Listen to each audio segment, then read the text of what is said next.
The lights are off and away they go. Extremely loose. He's managed to hold on. I think He missed the complete that. He's crazy stuff. Side Freitas is on the grass on the infield floor. He slides through. He tags Richard Eck.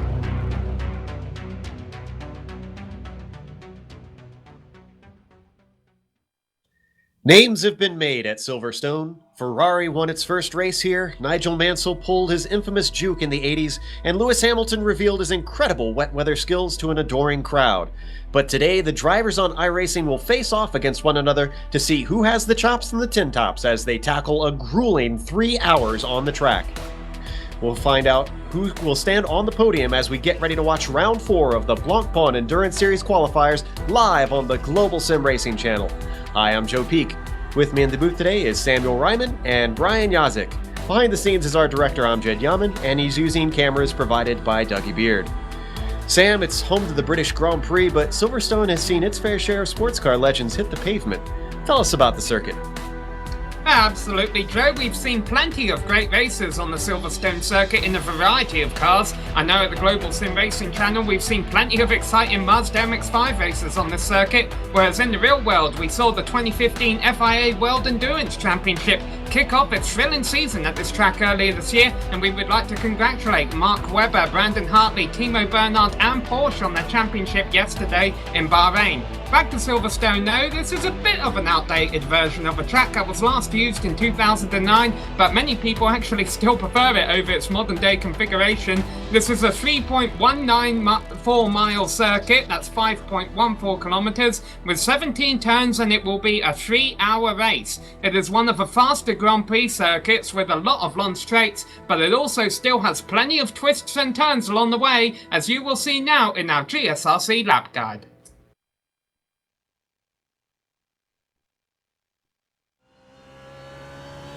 Alright, Kevin Brown is behind the wheel of the GSRC BMW, so let's do a lap around Silverstone.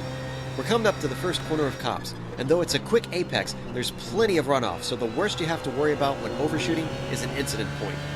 However, watch out for that AstroTurf lest you spin yourself with too much power. Now we head into the Maggots-Beckett sequence. Each corner is going to get a little tighter and a little longer, but the important thing is setting up the car so that you can accelerate as soon as you can out of Beckett's. Chapel is just a flat-out kink that dumps us onto the Hangar Straight. Here, cars will be using the draft to try and set up a pass into Stowe. That in itself will be tricky since it's a long, fast corner with understeer galore. Elevation change is minimal around here, but this little rise makes it tough to spot both your apex and your exit. After that, it's a short sprint to the braking zone of 8, and we'll set the car up for club. Here's another corner where the exit is way more important than the entry. Being able to have your foot down all the way around the corner will leave you much less vulnerable down this next stretch leading into the Abbey chicane. You can use the paved runoff, just don't forget that it runs out eventually. Let your car drift to the right as we follow the racing line. There's not really much to Abbey in its chicane form other than the fact that it opens up in the latter half. So get your car settled so that you can get on the right pedal. Now as we come around Bridge Corner, we'll have a little lift, but watch out for some ambitious passes here. Cars will be weaving right for the better line, but you can catch someone sleeping by making a late dive up the inside of Priory. This is one of the slowest parts of the course. Brooklands and Luffield are going to feel like you're crawling compared to the rest of the circuit. You don't get much time to accelerate, and you can easily lose precious seconds if you're stuck behind a slower car. Make sure and square off Luffield so that you don't have any awkward moments into Copse. But now that we round Woodcote, we've finished a lap around Silverstone.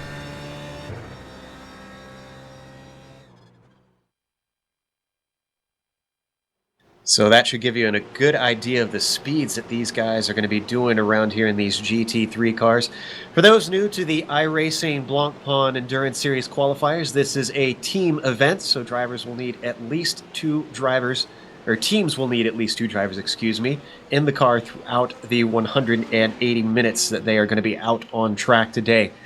Obviously, they're going to be splitting it most likely in about 3 stints. 2 pit stops, as most cars are able to make about an hour.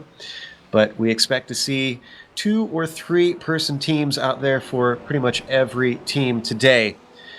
Now, looking on track at the potential passing zones, Brian, what are the places that you think most guys are going to be trying to overtake? We understand from talking to the drivers it's not going to be easy. No, the circuit itself lends itself to being kind of single file, follow the leader. It's a very technical track, which personally makes me happy, but not the most exciting thing in the world to be watching from. But if you're really going to go for passing zones, I'm looking at Cops. There we go. And we're underway very well. Stowe, Vale, and Abbey. And if you're feeling brave, I would maybe look at Brooklands and maybe Priory as well.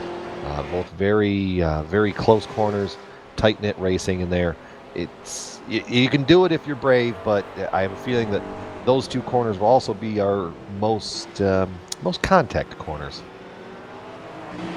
And speaking of contact, one of the things that we worried about from the very first broadcast that we started doing of this series is we heard a lot of drivers talking about how aggressive the starts are. And we didn't see it that much at Bronze Hotch, but at Zolder, we definitely saw a few guys fall by the wayside. And Sam, we heard talking again to the drivers that there's a lot of positions to be gained if you can simply stay out of trouble on the first lap or two. Absolutely. The problem is this track does have a lot of long straights, and it's actually quite a wide circuit, so you would think it would lend itself to overtaking. And let me tell you, a lot of these drivers on the opening lap are going to think that too. And then when they come up to the twisty Maggots and Beckett section, which is really the second turn on the track there, you realise that you don't have as much room, mainly not as much downforce as what you probably would have liked, and unfortunately we might see a couple of cars in the pit boxes by the end of the first lap. Fortunately, it is a 3-hour race, and there are no fast repairs though, so you are going to have to try and keep your cars clean, but hopefully we should still have a good show for the next few hours here. I don't doubt that we will. We've seen two fantastic races in the prior 2 rounds that we covered. Speaking of the fast repair, they also have an incident limit. They can get 30 incidents out on track before they get disqualified. And again, for those not familiar with iRacing, Brian, what exactly is an incident for the uninitiated? An incident comes in many varieties. You've got 0x, which doesn't really hurt anything, just kind of upsets you a little bit. That could be from just a very light contact. You're going to get a 1x for putting at least 2 tires or 50% of your car off of the grid, and a 2x for a spin, self-spin, or at the result of somebody else's bumper. And then a 4x is when you hit something really, really hard. Namely, another car will give you a 4x. I believe you actually only get a 2x for making contact with the wall, which you don't want either. However, qualifying is over, so let's go through the grid. Starting out on the pole, it's going to be Pure Racing Team number 111. Then we've got Core Motorsports Red on the outside of the front row. IRML Racing Team will be starting in 3rd, followed by GTROS Spanish Racing Team Silver in 4th. In 5th, it'll be Vortex Sim Racing Blue. And then in 6th, Sam, it'll be Glacier Racing BES number 3. Starting the 4th row will be Mad Cow Racing Buttercup, a brilliant name for a team, lined up alongside IRJA Flat 6 Racing in 8th. Pure Racing Team number 112 will be starting in 9th, and then Dream Factory will be rounding out the top 10. Excelsior Racing Team is lined up in 11th alongside Core Sim Racing there, Brian. In 13th, Supernova Racing Team. 14th goes to MSP Drivers Home 4. 15th goes to Nitor Vilax. 16th goes to Black Bull Racing Endurance. 17th, Gathering of Tweakers GT. 18th, Pros Racing Sport JD. Joe. Then in 19th, it'll be Blackadder Motorsport BES number 66, followed by Petrel Data Turn 2 Motorsports starting in 20th. Alpine Eagle Racing will start in 21st with Hellenic Racing in 22nd. Then in 23rd, it's Bonsai Motorsports, followed by F1 APS1 in 24th, Sam. Yeah, and that rounds out the first half of the field. 46 cars here today. VD by TX3 number 1 will be lining up in 25th place, followed by Evolution Racing Australia GT in 26th. Radicals Online GT3 will be starting in 27th, lined up alongside DPR in 28th. And then rounding out the top 30 will be KRT Motorsports GT, lined up alongside CM SRacing.com Omega there, Brian. 31 goes to Orange Devils, followed by Torque Freak Racing in 32nd. 33rd goes to High Octane Motorsports, number 122. 34th is Ace of Spades for all you Motorhead fans. 35th goes to Perpetual Motion GT, and 36th, Pass Left Racing, Joe. Then in 37th, it will be Positive Sim Racing, followed by 5R Racing Team in 38th. Monster Energy Endurance will start in 39th, followed by 7-3 Motorsports, with interesting spelling there, on 40th. Team 7B Racing starts in 41st, followed by GTL VRT number 4 in 42nd. TNT Racing Black will start the race in 43rd, followed by PLZ Racing Team number 2 in 44th. FRT Hawkers and GCL Sim Racing MP4 will round out the field. Well, we've gone through all the teams that are on the grid. Let's give a couple of shout-outs to the drivers who have made this happen. That will be starting from the front row in the number 111 for the Pure Racing Team number 111 car. That is Patrick Pitchler, who has taken the pole position, and he is in, that's a McLaren there, and he will be lined up alongside Ruth starting in second place. It's the number 36 Core Motorsports red car, and the driver behind the wheel for the start will be Marcus Treerock. And we're familiar with Pitchler. We saw them racing in the last round in Zolder in the second split, which is what we're in right now. Pitchler is definitely a hot shoe, so it's understandable with him being on pole. We'll have to see what he can do over the course of the race, though. Trying to see if I can see who he is teamed up with today. He's got a couple people sitting in his team at the moment, so we're not sure if it's going to be Andreas Almensberger, Tom Valentini, or Jonas Vollmeyer. So as they work their way up towards the Abbey Chicane, got about half a lap left before we go green for 3 whole hours in the Blancpain Endurance Series qualifiers here on iRacing.com. Right here, I think, is about the nicest these drivers are going to be all day. Undoubtedly, about the most behaved we're going to be seeing them. It is about to erupt, undoubtedly. Don't forget Philip Noel, starting in third. He's sitting right behind Pitchler in his roof as well. There you can see in that green and white machine just in front of him. Only 2 more corners to go as they come around Brooklands now up into Luffield. And already you've got Pitchler backing off the pace car, trying to get himself a nice run. And we've got an accident in the back of the field. I didn't quite see who that was. Already, though, Pitchler is on the gas. Green flag comes out, and he is well clear of Girac, who's already got Philip Noel on the inside coming down into cups. That was David Saranzo, who was off track in the number 176 at start. Let's watch him through cups here, as some drivers already using the runoff area on the exit. Yunus Buhaka was the only one that I saw up at the top who managed to go out off into the runoff. Now they're starting to get single file into the Maggots-Beckett sequence. I see Mad Cow Racing's Michael Fabian up there. He was our winner in our split at Brands Hatch, so we'll have to see what he can do today. He ran into trouble at Zolder. So far, so good for him. Now they're onto the hangar straight, and everybody is single file. Yeah, that'll probably change when they get down here to Stowe, though. It's certainly an easy overtaking opportunity. You got battles back in around 11th position, but they all get through cleanly so far. And I can see Core Sim Racing is side-by-side with Mika Happinen for Nitor Velo, still side-by-side as they head into Vale and now into Club. And it looks like Santeri is able to come out on top in that battle. That is for P13. Check out a battle for 5th right there. Sorry, Sammy. Wow, Jonas Puhaka took it, made a very aggressive move this early in the race. But you've got Alfaro trying to cross him back over through bridge, which is going to just bring Joel Guez right back into it. And now you've got 2 McLarens that have overtaken the roof. Oh, and look at how defensive Eunice is being very early on. He's trying to hold these guys back. We're only on the first lap. Here comes Joel around the outside of Luffield, but there is just no way he's going to do that one on the first lap when everybody's still got the grip behind them.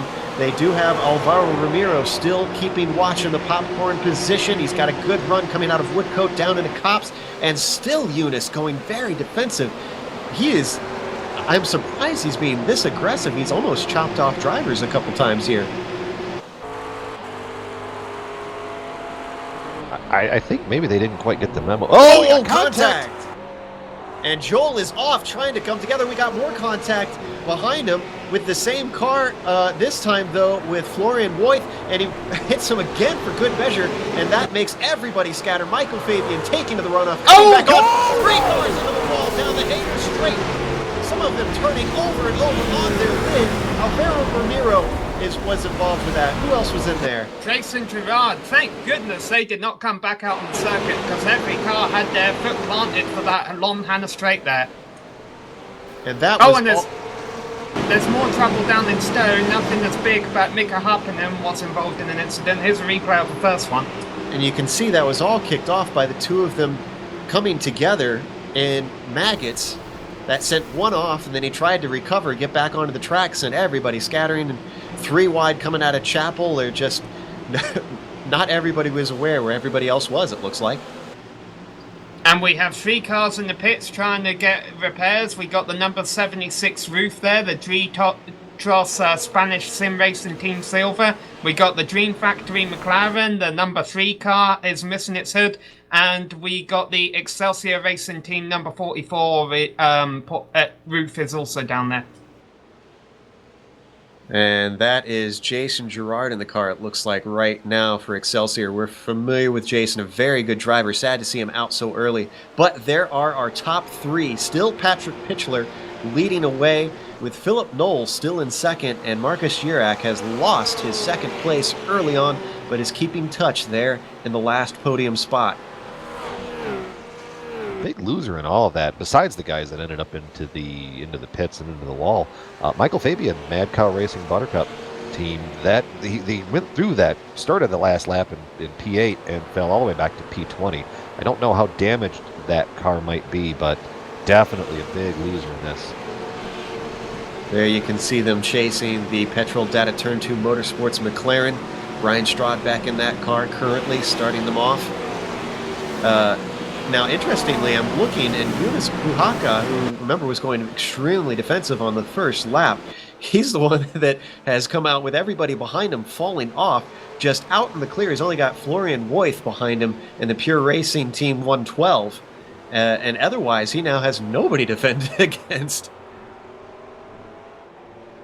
Interesting, even early on here, we see a lot of the roofs and McLarens up the front. You have to go all the way back to Cyril Gitsofer in the number 69 BMW, running in 13th position for the first non-McLaren or roof car on the track.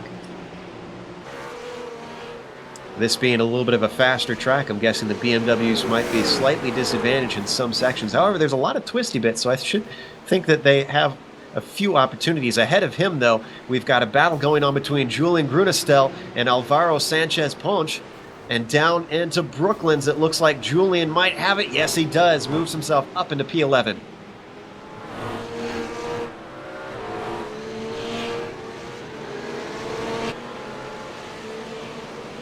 So quite a lot of action here in the early stages as drivers are trying to sort themselves out. A few people out of position by that early accident on lap 2 that sent a few cars literally flying.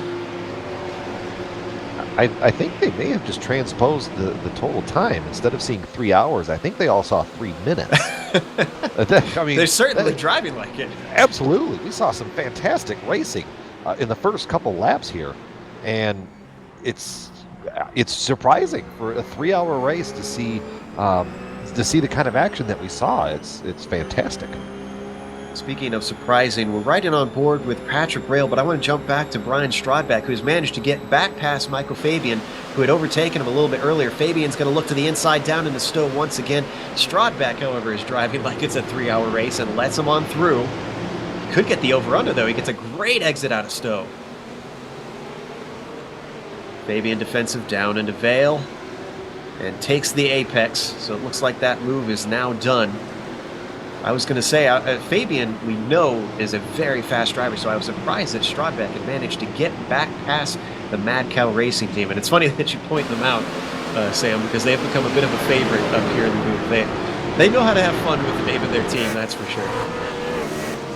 Yeah, these drivers will not be having fun very soon, I have a feeling, though, because there is wild racing going on from 12th all the way back to, well, pretty much the tail end of the field. These drivers in running around position 20 right here are right in the middle of the Hornet's Nest, and with 3 hours of this still ahead of us, these drivers are going to have to get themselves sorted soon, or else we might see another incident or two here in the coming laps.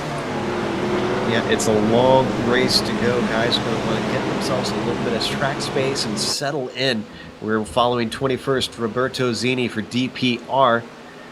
And your favorite, I see, Brian, Mika Happinen for Nitor Velo. He's currently sitting in 20th, just ahead. 22nd, excuse me. Speaking, it looks like he's trying to size up Zini. Robert through there. Yeah, we kind of fell back. Coming through there, but now he's looking to get a nice run off of the corners here. Really using as much of that curve as he can. He was actually one of the drivers involved in the spin at Stowe turn, which is a right hand at the bottom of the hill here, shortly after the big crash at the top of the hill that cost him a few positions, so he is trying to rally his way back up through the field right now. And guys, let's give a shout out to P9, Hans Thaler, and if I butchered that, I apologize, started 21st. And through all of that chaos in the first couple laps has worked his way up to P9. We said it at the top of the race, that if you can stay out of trouble, you can gain some positions a little bit up in front. You can see a battle going on. That's between Joel Guez and Rasmus Talley for Supernova Racing. Talley comes out on top, coming out of the Abbey chicane, but here comes Santeri Kurlunki, taking a little bit of a peek. Guez goes defensive down into Priory, and it looks like he's going to be able to retain that 7th position for now. Unless Santeri takes a look down into Brooklands and sends it in deep. Now, correct me if I'm wrong, but does it look like the grill on that roof is punted in right about the dead middle of the front of that grill? It is. He's got significant damage. Good catch. Still, it's not hurting his speed, because he's already managing to get his way past Guez and Vortex Sim Racing Blue McLaren. Coming through Cops, and because Guez had a bad line through that first corner, that means Hans Taylor has closed up on the back of him, but not much passing into the first part of the Maggots-Beckett sequence as they get the car slowed down through this series of S's, and this is where that exit speed is going to be critical coming through Chapel. Taylor and Guez look to be about even on the power. It's not happening yet, but it's going to happen soon. We're going to have a change for the lead soon, because Philip Knoll and Marcus Drirach have been right on the rear wing of Patrick Pitchler since the get-go, and the last lap they've been getting really close to each other. The accordion effect keeps happening where they get close in the turns and then strun out in the straight. I don't foresee Pitchler holding on to the lead for too much longer. Now, even that last lap, Drirach was faster by a good margin. As they work their way through the final technical section of Silverstone. As you said, that accordion effect bringing them very close together as we ride on board with Dirac. You couldn't see it from this angle, but Philip was right on that rear spoiler of the Pure crash Racing. on the bridge! Andy Pears in the Hellenic Racing got loose coming out of the Abbey chicane and got a little tap from behind. That has sent him into the wall, and I think he's going to have to take a tow into the pits. He's having to wait for a lot of cars to go by here. We're looking at the replay now. Yeah, it looks like you had a little bit of help in that wall in the inside. You're actually coming at it a fair rate of knots, so that was a hefty thwack.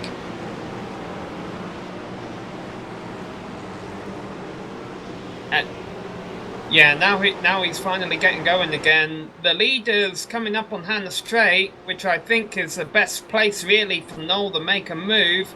But Pitchler's going a bit defensive as they're going down into Stowe, and Knoll's really not close enough for a move there. He could do it into Vale though. He gets a run in the middle of the turn, but then has to back off so he doesn't get into the rear wing of Pitchler. These roofs definitely known for having a little bit more top end and a lot of grunt as they have traction out of the slower corners. So coming out of some of these chicanes and the technical sections, I do imagine that Philip is going to have the upper hand. But Patrick, all he has to do is just keep a slightly defensive line. I'm sure he could hold him back.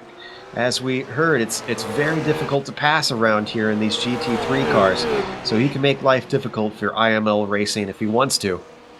Well, and the roofs are very balanced vehicles. That's why there's a good reason that there's pretty much the majority of the field is running roofs. I think that you run into with the McLaren is you get a little bit of oversteer as the fuel burns off, and the balance kind of shifts around on the vehicle. So you might be able to hold them off for now, but this is still early on in the run. We're still barely 15 minutes into the race, or not even that. So what I'd be curious to see is as this run goes on, if Philip will be able to get around him. And I feel like this is why we're seeing these three guys up front. We saw a lot of people being very aggressive farther back early in the race. Meanwhile, these three are just kind of running in line. Noel is just patiently waiting. He's sizing up Patrick, not making wild dives, and just keeping him in touch. And same thing with Girac in the popcorn position there in third. Everyone's just kind of waiting for the right opportunity, which might be happening now because Noel has a good run coming out of Chapel. He is right on the rear spoiler of Pitchler. Pitchler stays down to the inside, coming up to Stowe. Noel looking to the outside, but does not try and outbrake him, just stays in line.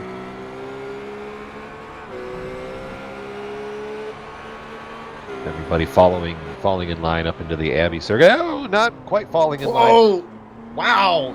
I That take was it a bit back. aggressive. There's an Yeah. contact. Noel gets turned by Pitchler. Very deep outbraking move. We're going to look at the replay. And it all just went wrong coming into club. I think he caught him by surprise. Was not expecting it there. He just sends it in. And he gave him space at the apex. I don't think Noel really got it slowed down enough, unfortunately. Yeah, I'm almost wondering if it was a bit of retaliation from Pitcher. I mean, you got 2 hours, 45 minutes to go. You don't need to make a pass that late on someone in a turn. I mean, maybe it wasn't retaliation. Maybe he was just trying to get back on the circuit. But if it was retaliation, I don't blame him. I think what we saw right there was, hey, you didn't give me any room coming into that corner. I'm certainly not going to give you any room coming out of the corner. And hey, if we hit, we hit.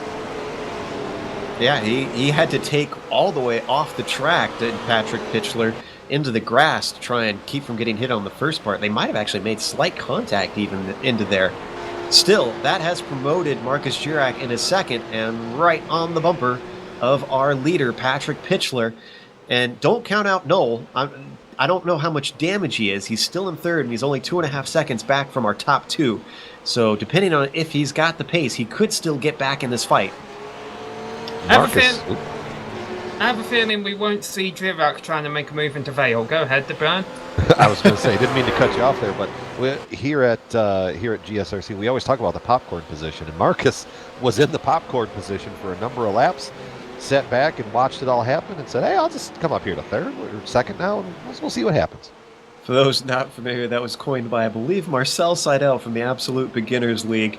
He used it at one point, and we loved it so much we've sort of adopted it. And what we talk about is that if you've got two cars battling in front of you, there's no reason to get in that. You just sit back, you grab your popcorn, and wait for the fireworks to start. And Marcus Girac employed that to great effect, putting himself up one position early on, only 15 minutes into the race, and he is looking at P2. Although he started there, admittedly.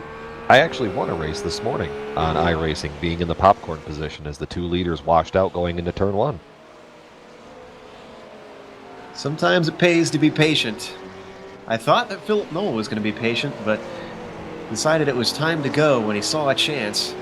It didn't quite work out. There you can see him just behind these guys trying to catch up. He hasn't been able to gain a lot of ground this lap, maybe about a tenth or two. So let's go down the order a little bit as we set the stage for you. Pitchler still leading for Pure Racing Team number 111. Then in second, we've got Marcus Girac for Core Motorsport Red. Rounding out the podium after a botched attempt on P1, Philip Noel for IRML Racing Team. Then we go a ways back to P4, Yunus Puhaka still out there as he goes off track on Cops. He can't use too many of those with a 30 incident limit. Still holding down P4, kind of all by his lonesome. A little bit farther back, Florian Voigt for Pure Racing team number 112, who has Rasmus Tally for Supernova Racing all over him and just hassling that McLaren. And then a little bit farther back, it's Santeri Palucci rounding out the top 7. And those are most of our leaders all together before we get a little bit more of a gap. And there's a pass for 4th here, or for 5th actually maybe.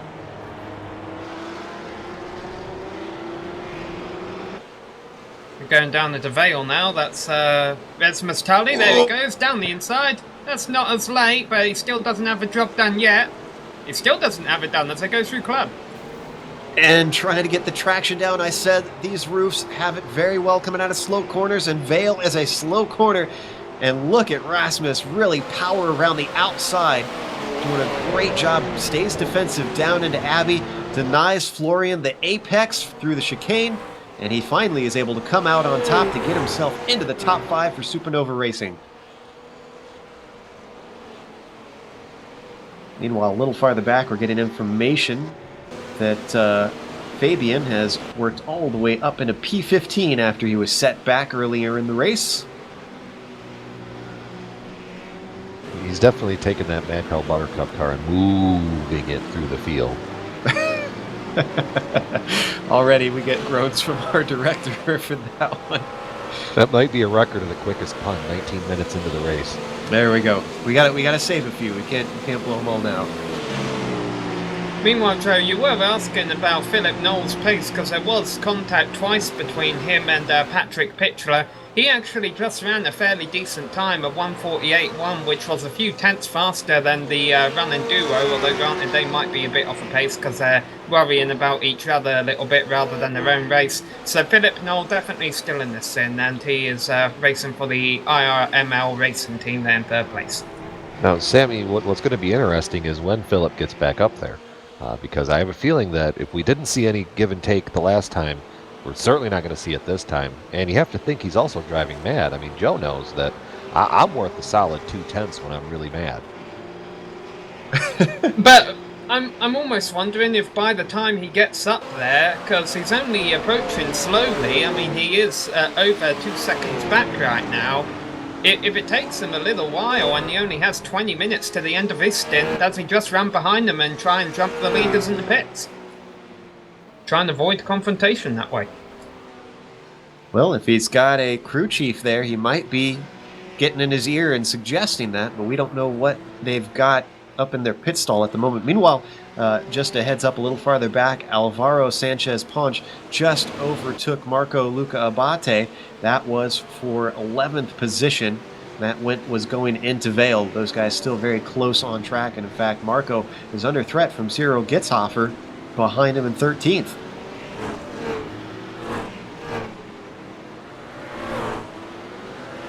Ooh, and Marco goes way wide. Here comes Cyril to the inside, but he can't get the power down, taking a tighter exit off the corner. Marco could still be safe. He's trying to get himself ahead by the time they reach Cops, and it looks like he is going to have the line coming into turn 1 there. Oh, but Cyril tries to send it in. I don't know, maybe he had an intention to pass, because all he did is he set himself up there for Wim to get a run at him. But when you get a very technical circuit like this where one corner leads to the next, the next, the next, in that instance, you might duck your nose out just to get the guy in front of you to take his eyes off of the road in front and glance at the mirror and maybe miss his mark. Well, it didn't quite work, although Marco was off the apex just slightly. Unfortunately, the accordion effect has sent a bit of a ripple down behind them. They've got Wim Stockman's under attack from Michael Fabian, looking for an opportunity and a stow. He's not going to get it this time. He's a little wide on the apex, so Patrick Rawl takes a peek as well. Now, once again, we've got Fabian looking to the inside of Vale. This has been a favorite passing place by everybody, and he does it smoothly down to the inside of the roof.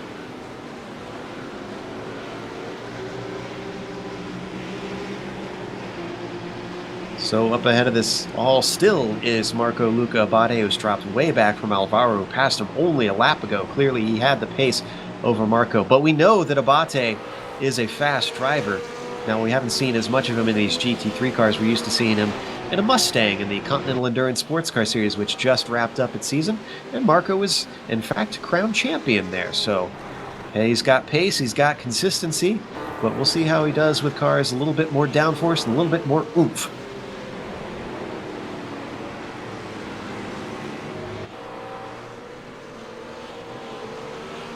Behind him, you can still see that battle going on between Cyril and Michael Fabian, who's now caught up to the back of the VD BMW. Coming down to Copse, not really close enough to make an attempt. Michael tries to get himself a wide entry, just misses the apex, both of them clean on the exit. Now, one of the things to worry about on that first corner, we've seen a few guys go wide, but they seem to go very wide. And the reason that they're doing that is that they've got that AstroTurf on the outside and a little bit of grass too. And if you've unloaded the tires onto there, Brian, that can be bad news. Absolutely. I think 2 years ago in Formula One, we saw what happened to Kimi Räikkönen when he put tires off into the grass that aren't designed for it. Fabian making a move to the inside. Very clean, very simply done. But when you find yourself in that spot, you're stuck as the racer because you want to keep putting the loud pedal down, but you don't realize maybe how far off into the grass you are. The Australian just making decisive moves everywhere. He is not sticking around. Everything is not, so sort of half-hearted. When he makes an attempt, he is clearly outbraking the driver in front and getting it nice and tidy into the apex. So Fabian all the way back up to P12 now. When he, let's see, where did actually Mad Cow start? Started in 7th, so still not back to where they began this race, but getting there. Yeah, talking about positions, we started with 46 of them, and then away we're down to 39. Florian Voith is heading into the pits. I'm sorry to interrupt. I saw him slow coming out of Luffield. Did something happen to him? He made a little bit of contact, I think, with Yunus Puhaka. He was just trying to get to the pits. We're not to the... Oh, there was definite contact there. And then contact once again with a car behind. That was Santeri Kulunki for Core Motorsports. But he was already aiming for the pits when those contacts happened. Let's look at the replay, see if we can discern anything from it. I would think this is too early for pit stops. There you can see coming through Luffield. And just managed to sneak inside him. And then you can see Santeri running to the side of him when he was trying to get through, not realizing that McLaren was trying to get to pit lane.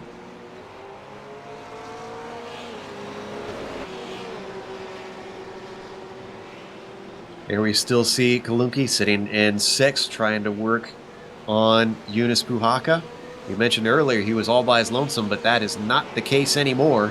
Not sure if he made a mistake somewhere along there. Santeri with that damage that we mentioned a little bit earlier on the front of his roof, but man, does that orange car have some serious pace here in the first half hour of this race. Sammy touched off on this, but if we jump back up to the battle for the lead, Philip has caught back up to about a 1.5 seconds back off of the leader. So if these guys start getting side by side and start getting really aggressive, Philip now is in the popcorn position to make his move back. Yeah, but I haven't really seen the driver in second there, Marcus Dirac, running for Core Motorsports Red. I haven't really seen him make any aggressive moves.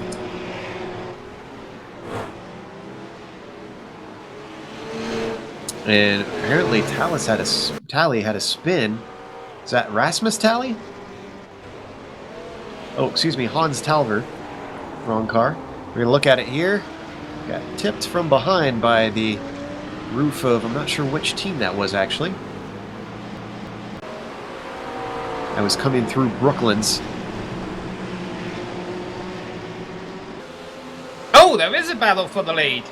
Marcus Dirac hasn't tried to make a move all race long, but he went down the inside. He was looking for that top spot. Nothing happened, but all of a sudden, Pitchell has to worry about these drivers behind again. And this is exactly what Philip Knoll is going to be wanting, because a battle is going to slow down the top two, and already you can see Knoll within a second of them, just peeking into the screen as we watch this battle between first and second place, Roof versus McLaren. You know, I wonder if, when Pitchler was way off the apex in the first part of Abbey, gets it clean coming off the second part, though, so that keeps him safe. Could Chirac maybe take a peek down into Priory? No, he stays with the line. I was going to say, I'm wondering, we mentioned the oversteer that these McLarens are experiencing later on in the run, Brian. I wonder if Pitchler's just taking care of those tires here early on, not pushing it, not wanting to try and streak away, but save himself for the end of the stint. He might be trying that. I mean, just under halfway through the first part of the run, but when you're constantly under attack like he is, you kind of have to make a conscious decision of, hey, I can't save the tires anymore. I have to go. And look at this. The battle has brought Philip Knoll back into the fray. 1, 2, 3. There is your podium. McLaren, Roof, and Roof as they work their way through Maggots and Beckett's, as we said, just about to that first half hour, the first sixth of this race. And still we have a battle going on for the lead. And I'm not sure who is going to wind up on top. The real question mark is what pace each of these guys' teammates have, and are they going to swap at the first pit stop in about another half hour's time. Something's happened with the number 87 IRJA Fiat 6 racing machine. It was off in the grass at the end of a lap, has gotten back on track with a bit of damage on it and stays out. So fortunately not too badly damaged, but a bit of a moment there for Naoya Nage. Flat 6 Racing, one of the teams that's usually up at the top. It's unusual to see them so far down. Currently in 29th, we're seeing. I think, were they part of that lap 2 or lap 3 shuffle that sent a whole bunch of cars to pit road? I mean, judging by the right front, or the right front fender being bent in right there. They started 8th. I was just about to say, I was looking at their qualifying. You're right. It looks like they ran into some sort of trouble in the first couple of laps. We had a few incidents, one even before the green flag. So Nagai might have suffered from some of that. There in his roof, you can see, some significant damage on the right front there, as well as the right rear, I think, too. Yeah, meanwhile, whatever happened to the number 112 Pure Racing team entry, that car is still in the pits. Other drivers who have lost the lead lap or other teams are Black Ball Racing Endurance, Pure Racing Team 112, Pros Racing Sport, JD, Positive Sim Racing, Munster Energy Endurance, SR Racing Team, CMS Racing Team.com Omega, Dream Factory, Excelsior Racing Team, G-Trust Spanish Sim Racing Team Silver have all had trouble early on. Do you need a breath there, Sam? That is quite a list. And we're not that far into the race. That is some serious attrition. I didn't have that marked in my notes, but it seems like that's become a factor in this race. You keep it on the black stuff, Brian, and maybe you could get yourself a top 10, top 20. That's always been my strategy in road racing on the NASCAR side of things. I'm not the best road racer in the world, but if I can keep it on the pavement, I'll be all right. And guys, Michael Fabian making a move right now for P8. He's driving like a man possessed right now, taking no prisoners, taking that BMW and pushing it to just about every extreme it can. But he's recovering very nicely from that lap 2 incident. Julian Grunestell's MSP driver's roof is demoted down to 9th. The Aussie is on a tear, and nobody is stopping him. The question is, how high can he go? As he gets to these top positions, it's going to be a lot harder to make these overtakes because guys are not going to want to relinquish them. Well, when you're fast like he is, the last lap he clicked off a lap that was 0.3 quicker than the leader. When you're that fast, you find a way around people. So how far back are they from the leader at this point from that early trouble? Looks like about 22 seconds. That's going to be a lot to try and overcome. He's going to have to hope for some mistakes from our top runners, I think, for them to have any hope of a win. But I don't think a podium is out of the question. Well, Michael Fabian only has one teammate on that Mad Cow Racing Buttercup team, and that's Leighton Fine. I don't know Leighton's pace off of the back of my head, but I wouldn't be opposed to keeping Fabian in for a second stint if you've only got 2 drivers. Yeah, some teams elect to have someone fresh in for that last stint. Some of them put a fresh driver in for the second stint and then have a sort of fresh driver for the last stint if they only have 2 drivers. So we've seen varying strategies on that point. I'm not sure, we haven't heard from Mad Cow on what they intend to employ today.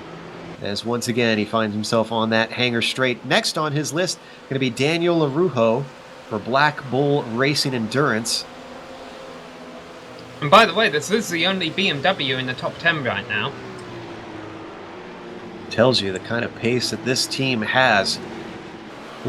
You might be wondering, with that car having, less top end, why would some teams elect to have that? But we understand, Brian, that it's very solid in these technical sections and slow corners. It's got really good mechanical grip. Absolutely. At a very technical track like this, mechanical grip is king. So if you can sacrifice maybe a little bit of the top end, because most of the track is bendy bits, you've got a couple long runs, so you're kind of imploring. This is how Red Bull Racing in Formula One was so good for so many years, is their corner speed was phenomenal, but the top end speed was lacking. So obviously makes it a little bit harder because overtaking tends to be easier when you have the top end. And I have to excuse myself, a bit of a mistake. Daniel Arujo is laps down. It's Joel Guez for Vortex and the McLaren that is next on the hit list in 7th for Michael Fabian. Right now, though, we're looking at Cyril Gitzhofer in 11th. He's in a battle with Wim Stockmans and Patrick Rahl, all fighting for just outside of that top 10. Cyril also in that green BMW. They're not really quite close enough to try and duke it out side by side right now. Everybody's sizing each other up. And look, however, at Patrick Rahl and his roof really close up on the back of these three. And just behind him, it's your favorite Finn. Mika Hakkinen.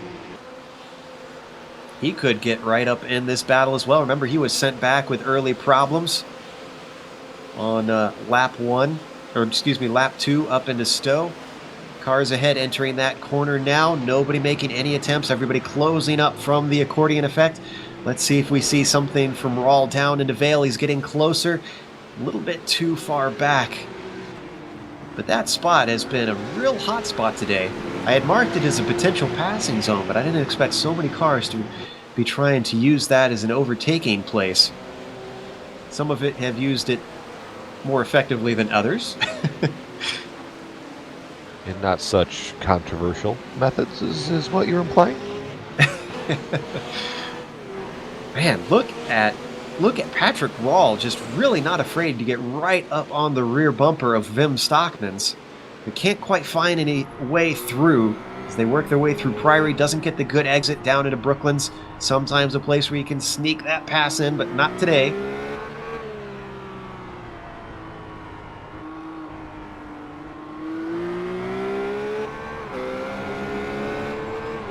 We ride on board with Rahl now. Coming across the start-finish line once more time, ticking off into lap 20.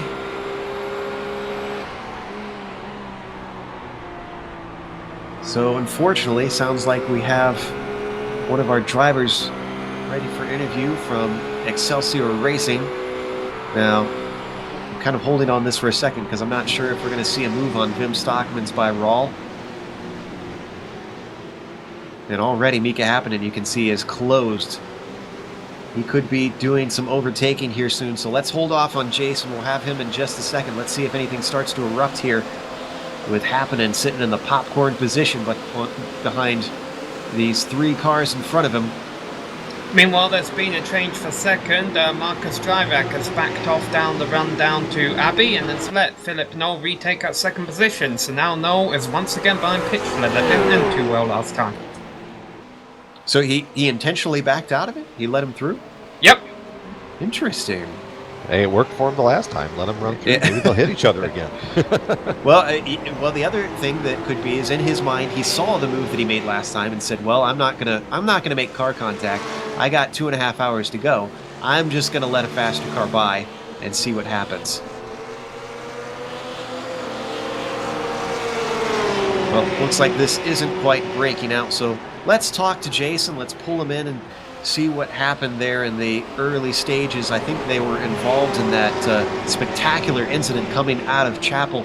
Jason, this is Joe Peak with GSRC. We're sad to see Excelsior run into trouble so early. You guys were involved in that big tumble going on down Hanger Straight. Is that correct? I think we were the big tumble on Hanger Straight. Can you tell us your viewpoint on that incident? It looks like a lot of chaos happened, but from your perspective, what went down? Well, I'll start it near the front of the field. Vortex and the 76, I forget the team name, it is the Spanish team, went side by side going into Maggots, and I warned Gerard ahead of time, hey, you know, there's a couple guys side by side going to Maggots, there's going to be a checkup, just watch out, keep your eyes open. And it looked like the 76, the silver roof, went in a little too hot, pushed up in the Vortex, pushed them off, and then at that point they were a pinball. They were trying to get the car back under control, slowed up, got ran into by one of the pure cars, I think it was the 112, or it was the 112 that hit them. And then, that's the interesting point of controversy, they went off the track, and I would have rather that they got on the brakes and slowed the car down so they didn't rejoin the track, but you know, you are a passenger at that point. And then they rejoined, and it was just a mess. You know, you could look at the guys that tried to make the moves 3 wide, 4 wide, and say, you know, hey, you're over aggressive. But if you don't take that gap, what do you do? Because you've got 20 cars behind you going 20 miles an hour faster at that point. If you don't take the hole, which there clearly was a hole, if you don't take that, you're going to get run over. And we'll come back to you in a second, but it sounds like Sam has some information for a battle for P2 that started to erupt. Yeah, well, we saw on screen just there was contact between Marcus Dryvac, who overshot his braking markers going into Abbey and got into the back of Philip Knoll. I don't think it will have affected their handling too much, but that being said, there's several car lengths now between the front of Knoll's roof and the rear of Pitchler's McLaren. So definitely advantage Pitchler there, but I think we will see all three still in the race later on. Well, Jason, I know we're going to get to see you tomorrow night, or at least I hope we'll get to see you tomorrow night with the Autobahn Motorcar Group Sports Car Challenge. But will you guys be back here in Blancpain for Monza? I know that's going to be a little bit of a different beast from here at Silverstone. Yeah, we'll be back at Monza. We have to pick up a few more points. We lost about 20, 30 points from our average pace at Silverstone, so we need to pick up some points. There's a little bit of pressure on us to run some official races, get the iRating up.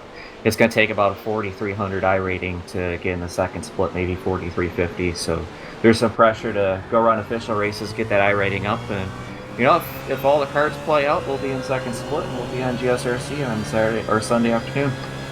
All right, looking forward to that. And again, commiserations for your race ending so early for Excelsior Racing. That was Jason DeVries, co-driver who didn't even get to step in the car today, unfortunately. Meanwhile, on screen, we're seeing a fantastic battle between Yunus Buhaka and Michael Fabian. Mad Cow up to 7th. He's already overtaken Joel Guez. He has his eyes on P6 as they go into Brooklyn side by side. Trying to come around the high side there through Luffield. It's kind of a bold move, but we're going to see how it pays out. He's going to be able to get a nice run off of the corner, down through Woodcott, still going to the high side.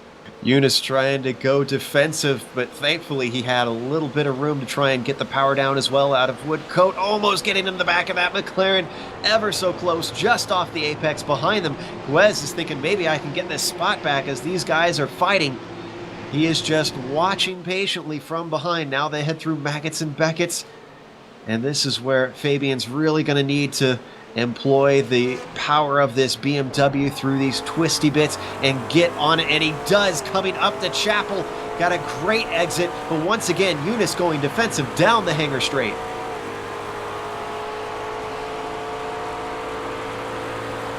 Oh, and he goes back to the line. Fabian goes to the inside and shoots past. I thought we were about to have flashbacks right there of a battle for a position, ending up with 2 cars off into the grass, but Fabian made that move stick, still taking a defensive line. Yunus was late on the brakes down into Vale, but didn't have anywhere to go as Fabian chopped him off at the apex. Man, there is just no hesitation whatsoever from Michael.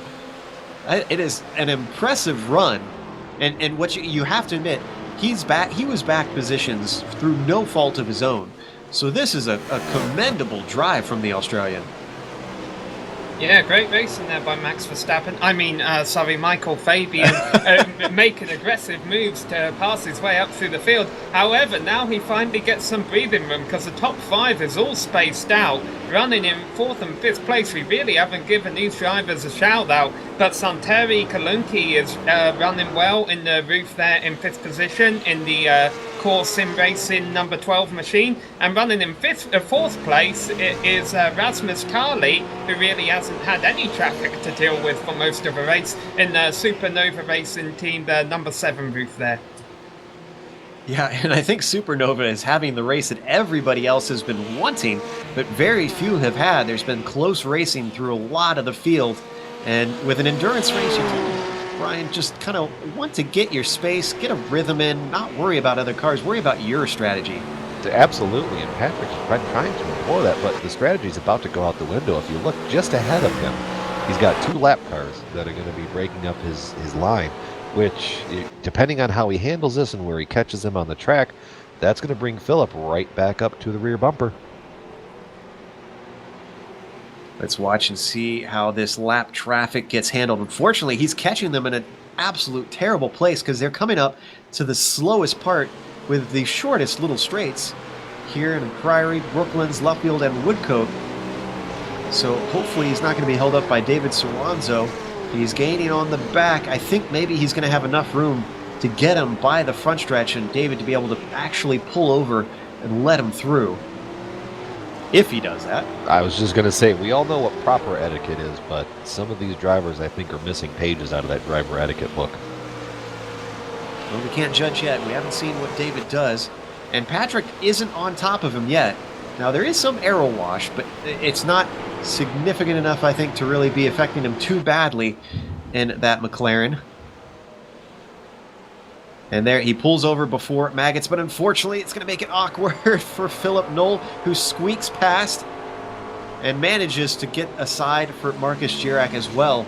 I think Sorenzo did a great job there. It was marginal. It was going to be marginal in places, but he timed it very well to let all 3 by without holding them up. Absolutely. Good on David. Good on you. That being said, that is not a recommended slowing down zone. No. That could have been disastrous. That was some skill there. David's car, you can see his roof has a little bit of damage on the front and I think the rear as well. So he's been through the wars. A number of cars have been through the wars. I'm not sure if we're going to see very many that don't have some sort of scrape or bump or dent on their machine before these 3 hours are over. Now, we do... Oh, go ahead. Yeah, I think really the first driver still running on the lead lap, because some of these cars are actually laps down already due to contact, is running in 36th position, and that is the number 953 TNT Racing black car. Now, we do have an interview waiting to be had, and that is by the car in 23rd position. One of his teammates who unfortunately isn't going to be driving today, but he's obviously a member of the team. He can give us some good information. That would be Kevin Brown. So let's pull Kevin in and see how the Petrol Data Turn 2 Motorsports McLaren is doing out there today. They gained a few positions early on, but it looks like they slipped back. So let's see what exactly happened to him. Kevin, this is Joe with GSRC. We saw that you guys gained from all the chaos at the start, and then now you're back in 23rd. What exactly happened?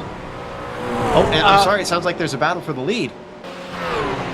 Not yet, but there's about to be in a couple of turns, because Patrick Pitchler has Philip Knoll all over his rear wing, and this ended in disaster last time. They're about to go down Hannah Straight. This is not where Knoll was able to make it happen last time, but if he can, it's definitely a great overtaking opportunity. Pitchler's not even going to go defensive. He knows how this ended last time, and Knoll has the inside, and they're going to go through the turn side by side. Now, that doesn't mean it's over yet. Can Pitchler get a run on exit? No, he cannot. So for the first time this race, Patrick Pitchler is not in the lead. Philip Knoll for IRML Racing Team is in the lead, and if there were any hard feelings between the two, they didn't show them there.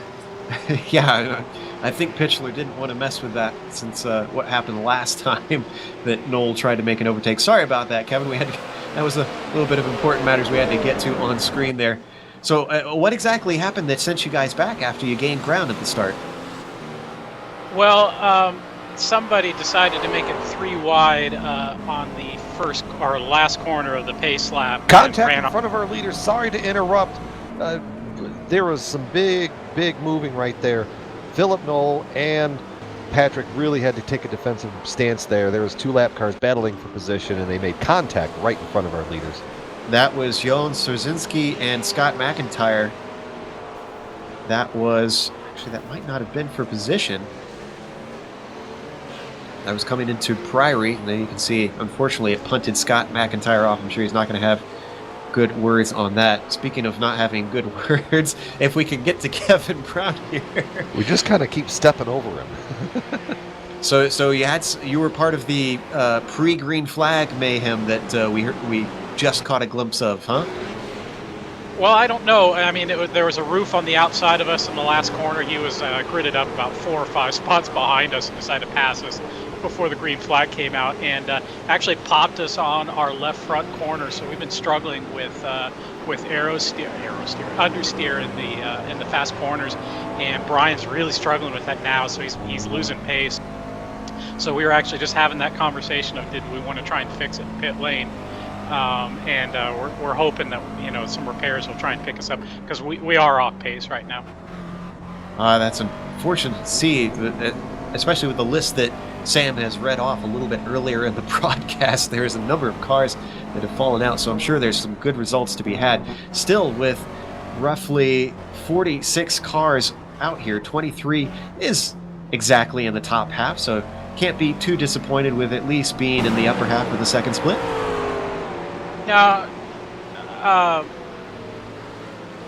Sorry, team communication's going on. Yeah, we had a big conversation before we started the race. We saw in the previous 2 races this weekend that there's been a lot of argy-bargy going on in the first couple of laps, and people are not keeping their heads out there.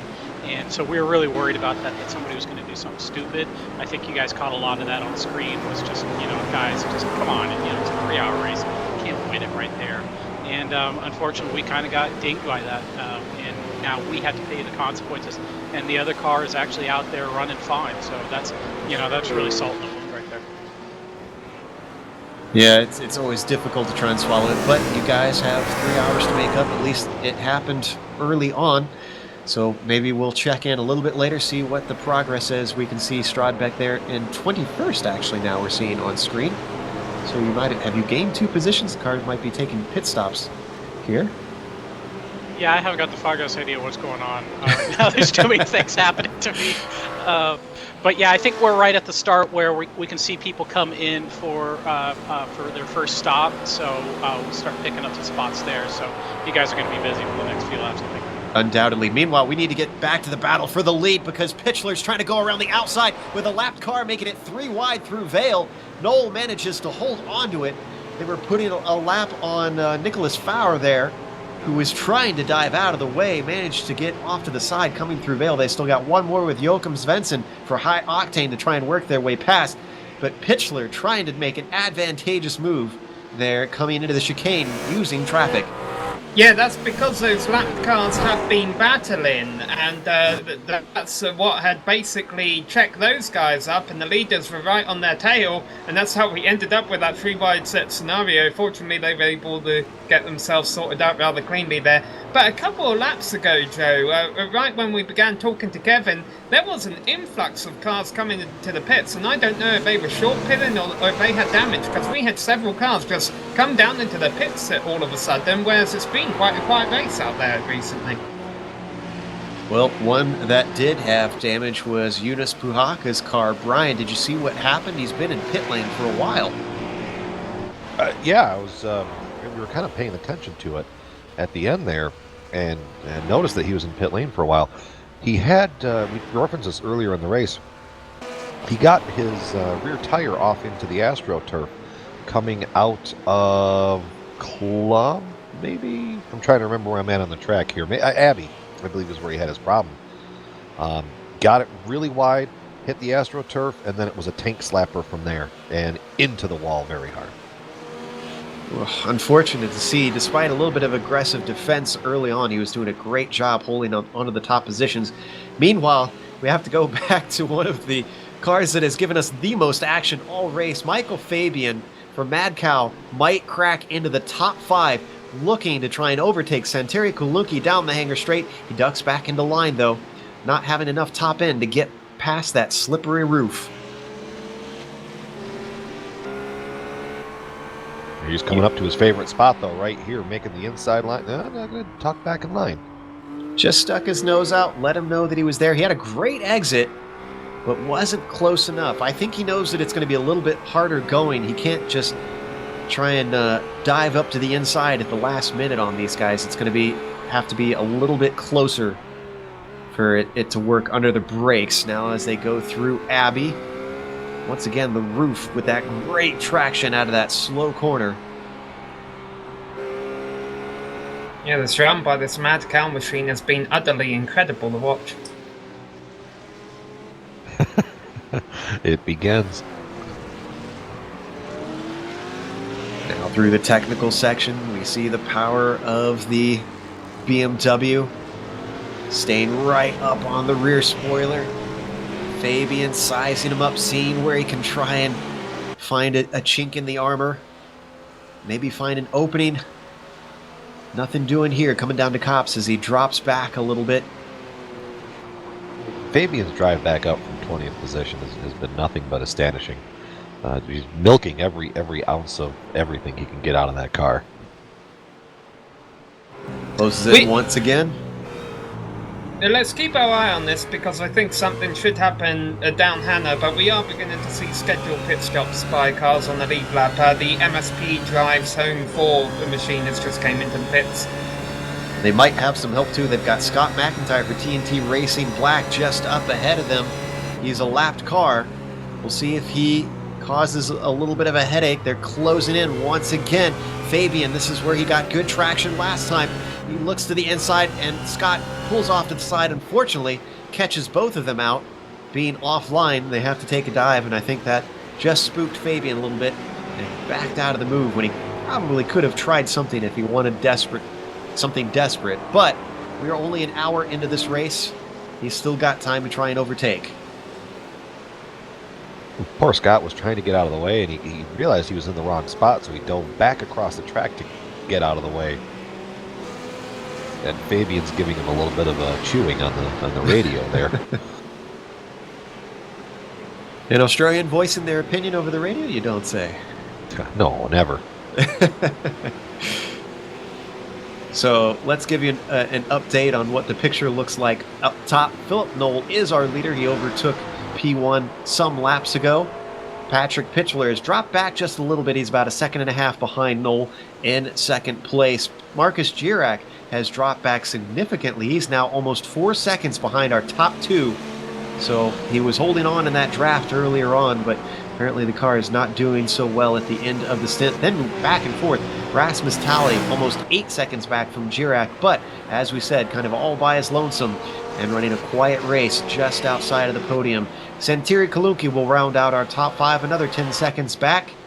And that should give you an idea of what our leaders are like, but Kulunki might slip out of that position because he's been battling with Fabian for a couple laps now, who has been coming back after being sent off track trying to avoid a wreck on lap 2. Alright, now, in the next few laps, that's all about the change, because we're about to have our leaders come into the pits. We're right about the 1 hour mark, which is how far they can go on fuel. For our viewers who aren't too familiar with team racing, Joe, how is the length of the stops going to differ based on what cars these drivers are in, how much fuel they take, how many tires they take, and whether they have a driver change or not? Now, unfortunately, I'm not particularly familiar with if there's a difference in how long it takes for fuel. I believe they might have slightly different fuel tank sizes, but they fill at the same rate. Now, the interesting thing about these GT3 cars is they cannot change tires and take fuel at the same time. But the other side of that is that pretty much everybody is going to be doing the same strategy. Nobody's going to try to run 2 hours on a single set of tires because they are pretty shot in every single car out there, every single type of car out there after an hour. So everyone's going to be taking the penalty. And the good news is, with about, I believe it's maybe about 50 seconds for most cars, A 30-second driver change is no penalty, so whatever strategy they choose to employ to swap out the drivers shouldn't hurt them.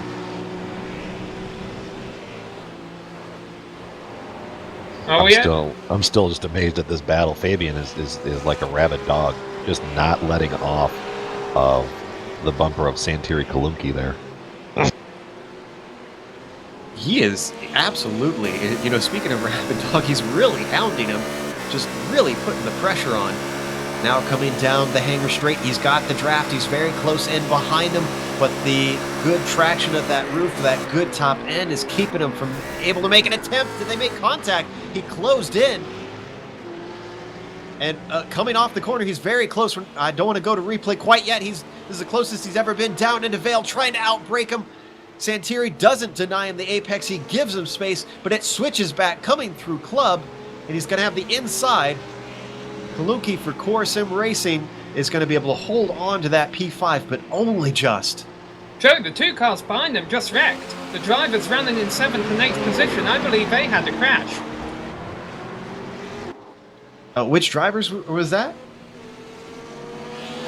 I think they did. If it was, it would have been Vortex Sim Racing Blue, the number 22 machine, and the Blackadder Motorsport. So they still on track. I thought I saw something going on behind these two. It looks like they're both still on track. I'm rewinding to see if we can find an accident. I'm not seeing anything, though. Meanwhile, our leader has pitted. So, there you can see him coming into his stall. Top guys now employing their strategy, and it's almost exactly at 1 hour. Almost exactly at 1 hour. It's 2 hours, or basically they're at 58.5 minutes on this run.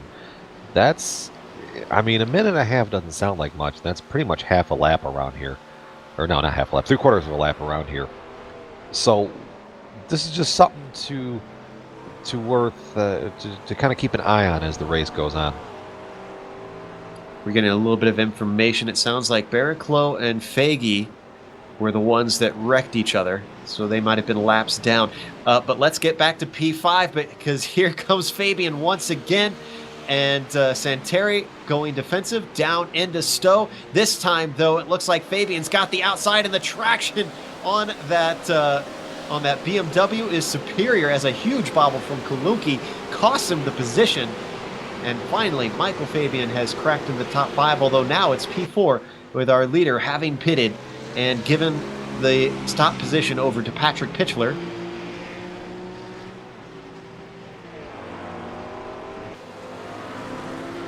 A very quick stop for Philip Noel and the IRML racing team, and I think that's because they didn't do a driver change, so they probably just did fuel only, and they'll take a long stop for their second stop, where they'll do the driver change and the truck tyre change and take the penalty. I have to imagine that they took tires. I can't see any team trying to do 2 hours in a single set of tires, though. How long was their stop? Let me take a look here. It's 37 seconds by my cloud, or 38 seconds by my watch. That would be extremely unusual.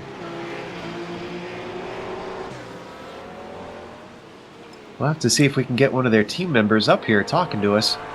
Tell them if they changed tires or not, if they'd be willing to divulge that information. All right, the Core Motorsports Red machine is in the pits. New driver there, Ronnie Fantini, I think. Looks like it. So that roof is going to be slotted down. Currently sitting in 8th. He might lose a few more positions. Yep, now he's slotted down to 9th as cars continue to streak by out on track.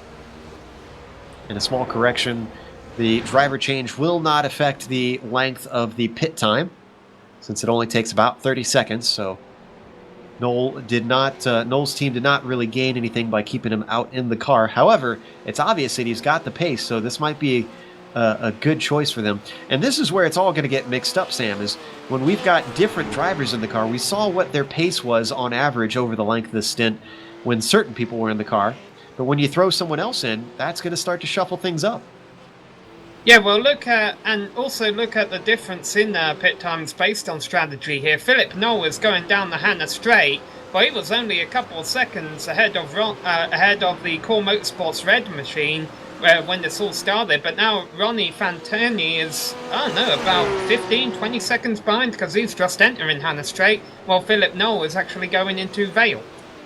And I wonder if Fantini, or if the Core Motorsports Red team, got any of that damage fixed. Remember that they got into the back of, was it Knoll? Or no, I believe it was Pitchler, actually, earlier in the race. Or maybe it was Knoll, excuse me, I'm trying to remember. But he got in the back of one of the cars, maybe about half an hour into the race. You can still see there's some damage on the front, but maybe they spent a little bit of time because they thought it was compromising top end or something. Yeah, the contact was between the two roofs. Speaking about Patrick Pitchler, it is now lap number 35, and we're over 1 hour through this race, and he has yet to make his stop. So Supernova Racing's car has stopped in. Giuseppe Curry has hopped into that roof. That car is still in pit lane right now. There you can see him. And Fabian, after his incredible drive, has finally handed over the car, and now we've got Leighton Fine getting in and ready to hoof it. I actually managed to make our director laugh with one finally. Yeah, I get the groans. You get him laughing. So I got approval on one of our puns for once. So Curry now exit back out on the track, but we're watching Patrick Pitchler currently in P1. He has yet to take his stop. He's putting a lap on Aurelien Bonnet for TNT Racing Black. That car has not been having a great day. Currently down in 33rd. We caught his incident a little bit earlier on where he got punted off in Priory. Yeah, that machine was about to go a lap down just out of general pace right before that all happened, so I don't think he's having an awful day. Oh yeah, he's failed in a couple of laps, they're down now. Maybe they have. But then mind you, that car has been in the pits for its scheduled pit stop. The leader hasn't. If I'm on Pitchler's team, I'm screaming at him to get him into pit road now for fresh tires. Philip Knoll, who pitted a couple laps ago, just ran a 147.9. For sake of comparison, Pitchler just ran a 149.3. Worn tires causing our leader to be slow. Could this be a strategy error? We still got 2 hours left for it to play out. They have another stop yet to do. Hopefully only one more stop if nothing goes awry. So maybe they're thinking longer game than initial gains from this. We also got some information from the Petrel Data Motorsport, Turn 2 Motorsports McLaren. They had about 30 seconds of optional damage that they could have repaired, but decided not to take it. Just going to suck it up and deal with the understeer that they were complaining about. So speaking of a bad day, sounds like it's going to be a long day at the office for that team. And in fact, Ryan Otis is in that car, so they've done their first driver swap. I'm kind of with Sammy here. I can't quite get out of my head the pit time. We're seeing Patrick finally bring it onto pit road. The pit time there for Philip, sorry, I don't know why I was trying to do that. It was a 38-second stop. Everybody else that I've been seeing stop is either with the driver change or without. You're still ranging in the 45 to 52 second range. So I'm just kind of curious if he cracks off a stop that was that much faster, what didn't get changed? And it was an early stop, because I was trying to think as we watched Pitchler now in his stall. I thought, well, maybe they took less fuel and are doing a short middle stint. But we heard that they can do about 1 hour, and he was in early. So he can't really short fuel if he's stopping early on this first stop. So how in the world... And he's running faster times, so we have to be pretty sure that he took tires. So the mystery right now is, how did Philip Knoll get in and out so darn quick? Pitchler is still stationary as Knoll works his way past from third. Now he's going to be moved up into second. All that we're waiting on is Wim Stockmans in the Gathering of Tweakers roof, yet to take his stop and is currently leading. And Pitchler exits now. Now, where does that 51 put him seconds with down. Fantini? 51 seconds on that pit stop. That sounds more correct to me. And he's ahead of Fantini.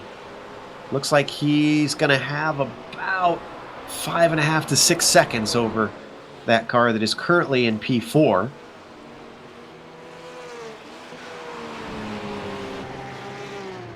And Pitchler did elect to stay in the car for Pure Racing 111. Meanwhile, one car that we've been keeping an eye on all race long is a Mad Cow Racing Buttercup machine, and that did have a driver change late and fine, but you can see there that the driver change doesn't actually make an impact on time, although both of these machines received one, because he is still in front of the Core Sim Racing machine, which is now in the hands of Juha-Pekka Lamy. And that's exactly where they came into the pits, one ahead of the other. They're a few positions back, but that's because some cars haven't came into the pits yet, and the gap between them is extending. So Fine is leading exactly where his teammate left off. We understand that Juha likes to be called JP, so that'll help our pronunciation, Brian. Yeah, I'm fine with that. Meanwhile, our leader, Wim Stockmans, is in. So that is the last of the cars. We were waiting for the leaders to cycle through, and here comes Philip Knoll right now. He is going to re-inherit the lead, and Boss Slav is getting into the gathering of Tweaker's Roof. I always loved that name. Just what a wonderful name for a race car driver.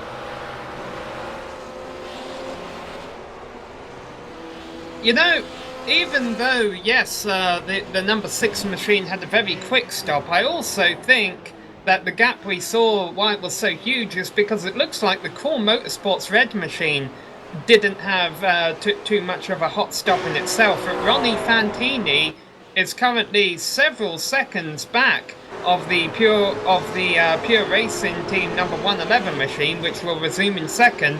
But the other telling sign is that not too far behind Fantini is a car that's been running in fourth all race long, the Supernova Racing Team machine, currently in the hands of Giuseppe Curry. So, could Curry run Fantini down and perhaps take the podium position away? Yeah, Giuseppe Curry doing a great job up there in fourth currently. Haven't really given them a lot of time. Now, interestingly, I'm looking at my timing and scoring. I'm wondering if maybe we're getting some false information from some of them, because mine is saying that Philip Knoll had a 40-second stop, which sounds a little bit more reasonable. That's still quick. We're hearing 45 from another one. So everybody got something different. Fun times here up in the booth. We need better timing and scoring, I think. But I think the real indicator here is that Philip Knoll was slightly faster, and some of this may be down to the fresh tires, because when he first came in, I think it was about 1.5 to 3 seconds. I'm not exactly sure that he was ahead of Patrick Pitchler. Currently, it's about 12 seconds that he's ahead of him. So he has made time, whether in the pits or out on track with fresh tires, but it's not as drastic as we were making it out to be. So I think this is just a timing and scoring error.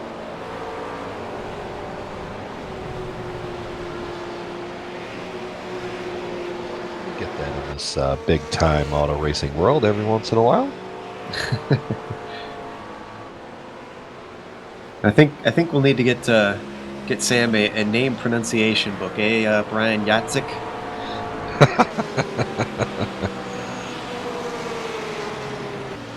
So let's go to P9, and one of my favorites, Bas Slav, is currently being hassled by Marco Luca Abate. So he's in the top 10, doing very well here in the GT3 cars, and seeing if he can move himself up one more. And it's not long up to Alexander Minea for Vortex Sim Racing Blue. So these are all three cars battling for position, not far apart. Maybe about 3 seconds between all of them. Actually, less than that. It looks like almost a second between them.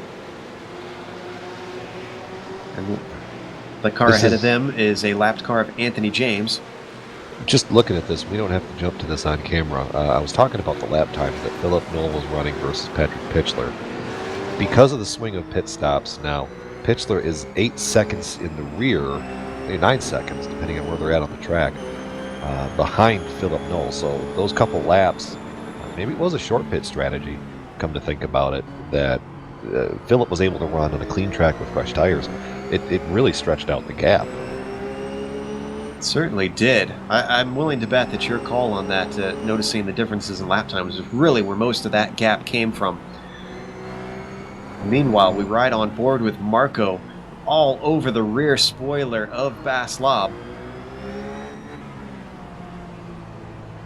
It's great we're still seeing this many cars on the lead lap. I mean, I know it's a long circuit for these sports cars around here, but we still have 25 drivers left on the lead lap after that round of stops, and down to P33 are all 1 lap down. If you see anyone 34th or lower on the screen there, or on timing and scoring, those drivers have been involved in some kind of incident this race.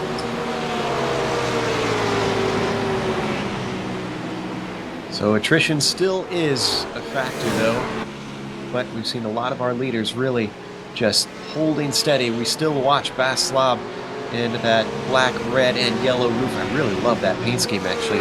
Very classic looking. And he's going to put a lap on Anthony James. See if he can put him between himself and Abate. Nope, Abate is going to get by as well, so this battle is going to continue. And not far behind them, Nitor Velo has Mika Happinen still in that BMW, and he is caught up to the back of these guys in P11.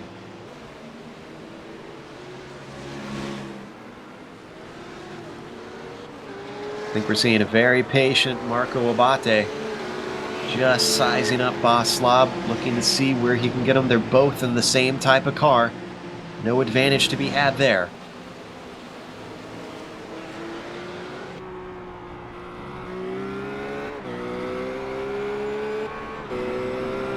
Yeah, this is a pretty good battle, going all the way from 8th back to 11th position. There's 4 cars within about 3 or 4 seconds of one another, even after, from 7th back to 11th position, really.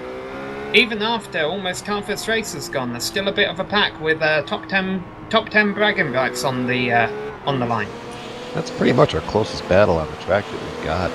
Everybody out front is spaced out very nicely between each other.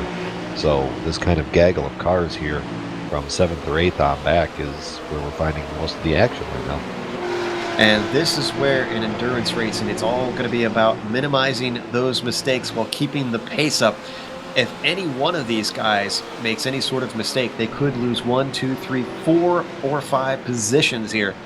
JP Lamy leading the way up in 7th for Core Sim Racing, but he's got a little bit of a gap back to Alexander Manea in the Vortex McLaren. And then behind, it's a lot closer, in fact, very close between Marco Abate and Mika Happinen. Mika's got the draft, but he's in that lower top end BMW. Still, he manages to get up alongside him down in a stow, and Mika Happinen cracks the top 10. Mika Happinen is making it happening, and I've got to have a feeling that these drivers, this has got to be the regret stage of a race. They've got to be thinking, why weren't we racing this cleanly for the first hour? A lot of these drivers would be having better races if that had been the case. Two previous Blancpain broadcasts, and I've never thought to make that pun. So a little bit farther down, there is a bit of a battle for P14. Marcus Vogt and Karl Modig having a little bit of battle there.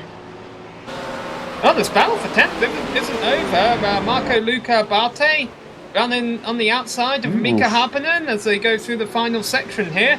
Not an ideal place to make a pass, but it shows that he hasn't given up in that little roof. No, Happinen got a really bad run out of Abbey. I think he missed his braking point or something of that variety. And then as they came through the farm straight and then up to the bridge, that's where, because of that poor run, that's where Marco really got his run to get up alongside. But now they've come back out the straightaway. It's all seems to settle out right now. It's going to be very difficult to keep Marco back because, like I said, that roof's got a great top end. And you could see even on the front stretch, which isn't very long, he closed in right on the back of Mika. I wonder if they're going to swap positions back once more here on the Hangar Straight. We're going to get to see in a moment as they work their way through Beckett's.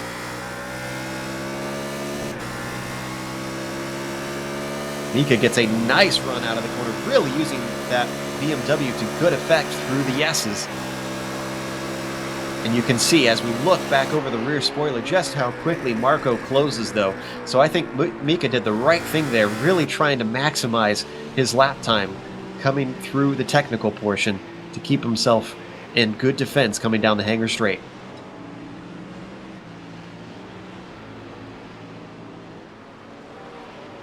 I don't think there's a single driver running in positions 10 to 20 that doesn't have a car that they're battling within a second or so of them. A pretty close one going on for 18th right now, actually, between Hercules El Santos and Tom Thompson. I don't know if Hercules is the correct way to pronounce that, but I'm doing this guy a favour, I think, by saying that. Running in the number AF1 APS1 roof there. Holds on to 18th for now as they come out of club and down to Abbey. I think you're saying it right because he's Brazilian. If it was French, I would say it's Hercule. However, Tom Thompson just trying to find a way past as Hercules goes defensive down into Abbey, takes both apexes, denies Tom the ability to try and get past. Now they head through Bridge. And once again, Tom not close enough as they hit Priory, try and sneak one up the inside. Oh, but he tries to find a hole coming into Brooklands. And Hercules shuts the door. That was very late. He was very lucky he didn't get into him. Oh, big wiggle by Thompson coming out of a final corner there, and that results in going in the grass and losing a bit of ground. But that means that, at least for now, there won't be contact between those two, which looked a little bit inevitable. The driver rounding out the top 20 right now, by the way, is Michel Saragni in the DPR machine, the number 07 BMW. He just took that 20th position from the Petrol David Turn 2 Motorsports machine, of which we were talking to Kevin Brown earlier on. Ryan Otis, with that damage, just dropped out of the top 20 in that McLaren. Sad to see. So, while we got to see Hercules rebuff the attack from Tom Thompson, we now switch to... Oh, now we switch back to Hercules, actually. I was going to say we've switched to Ryan Otis, but we are on the 18th position car. Still, he is not safe because Thompson has closed back up on him. He must have the better pace here. Of course, when you're the driver in front of the track that has this long straight, so you're probably thinking, yeah, guy behind you might think you're faster than me, but really you're just getting the slipstream on me on the backstretch. Leave me stay out in front. And then, of course, you're doing a lot of mental arguing without actually saying anything over the radio. And I have a feeling that might be going on for 10th as well, because Mika Harpinen is still only just ahead of Marco Luca Abate in the Blackadder Motorsports BES number 66 machine. We ride on board with Thompson now as we head through the final technical portion of the lap, coming up to Brooklands. Not able to find any way past that roof in front of him. While this battle's calmed down, let's bring up the conversation about the MSP Drivers Home 4 number 43 boost machine running in 5th position. And my question is, how? Because I don't think we've seen that machine up there at all today. He must have maybe been involved in some kind of early incident and pit early on, and now he's kind of off sequence. I can only imagine that's what's happening, because Gregory Tansen currently running in 5th place, but if they still do... And there's a battle for 7th behind them. That is Alexander Minea just ahead of JP Lamy. Right now the McLaren has the upper hand coming through club. Now can he send one up the inside down into Abbey? I don't think that Core Sim Racing roof is close enough down into the braking zone. We ride on board with Minea looking back. I was about to say, the MSP Drivers Home 4, that car started 14th. They were ways down, so they made up a lot of positions. And I went to look at the laps to see if they had any trouble early, and it doesn't quite look like it. I think that maybe because as soon as Sammy started talking about this, I started digging through some research and I was able to find he's got 16 laps now on this set of tires. And I think what happened was, for a point of comparison, Philip Knoll has 13 laps on his tires. So I believe he used a short stop strategy, gained a little bit of time with fresh tires, and was able to leapfrog a couple guys around him. But since the start of the race, he was kind of hanging out in the back end of the top 10, kind of in that range, and now he's just kind of snuck into position of being P5. Tansen, the Benelux Club driver, currently in that green, white, and black machine. See how he can hold off with what I'm assuming will be a longer second stint. And if the roof will be able to retain its tires and retain that pace as the race continues on. We actually are just about to the halfway point, guys. We're almost to the hallelujah lap. And the battle for third is shaping up. Giuseppe Curry has been... Giuseppe Curry, I knew I was going to pronounce it wrong, that's why I hesitated, has been running down Ronnie Fantini. Let's see what their lap times are this time by. Last time, actually, Ronnie was a couple of tenths faster, but you can definitely tell that they are a lot closer than what they were before. Yeah, I'm taking a look at the laps. Giuseppe running 148.9, 148.4, 148.4.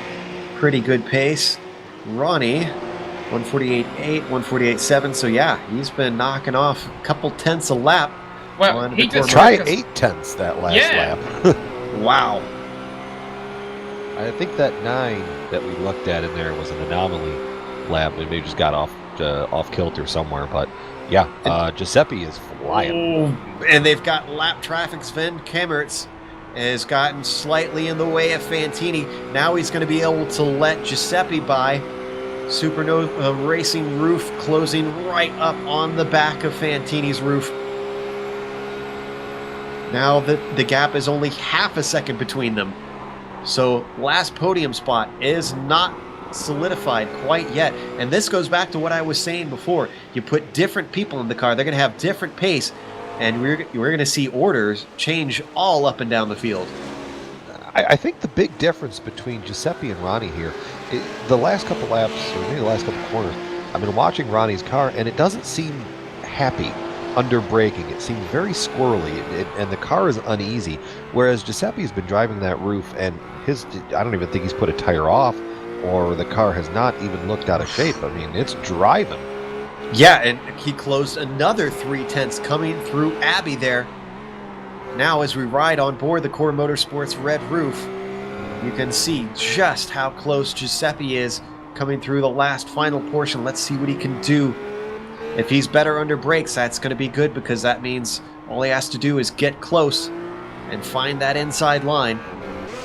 Well, these cars both have damage on them. Don't forget that Ronnie Fantini actually ran into the back of Philip Noble early on in this race. That put the dent in the front of his car. But also there is a bit of left front damage on Curry's car there in 4th position.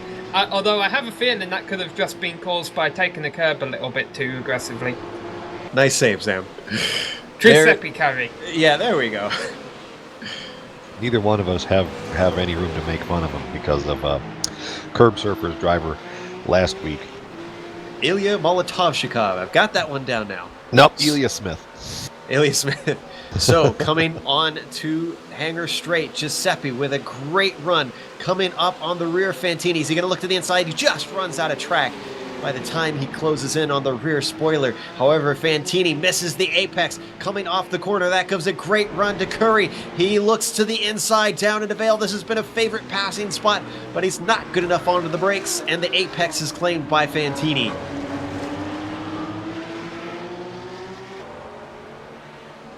I'm thinking, though, that this is a matter of time. As long as Curry is able to keep the mistakes out, at some point he's going to find himself an opportunity to get onto that podium.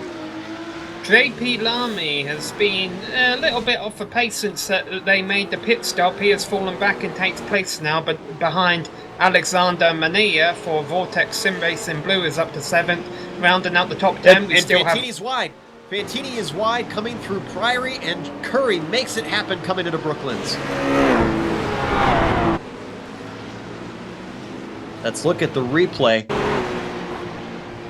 Fantini's got to be kicking himself. That was a driver error. There you can see, not quite from that angle, but he was way off the apex coming through Priory. And as I always say, you can make a pass into Brooklands if you can sneak the car in there.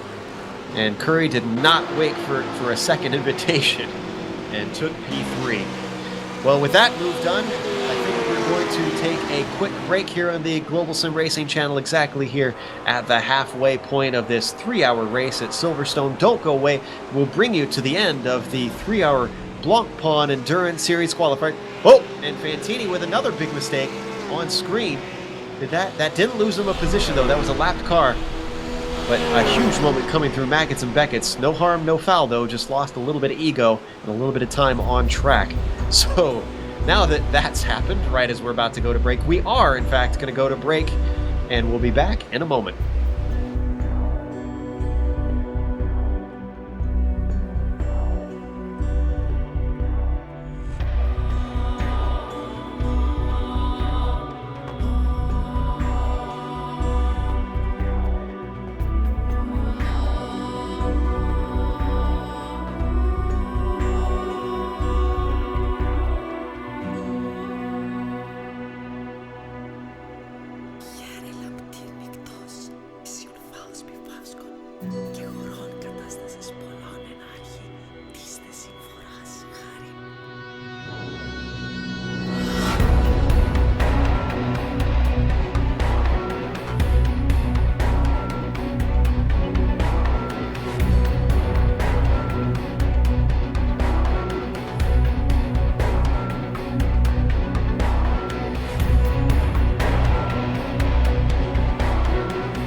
Welcome back to Silverstone, where we're watching round 4 of the Blancpain Endurance Series qualifiers.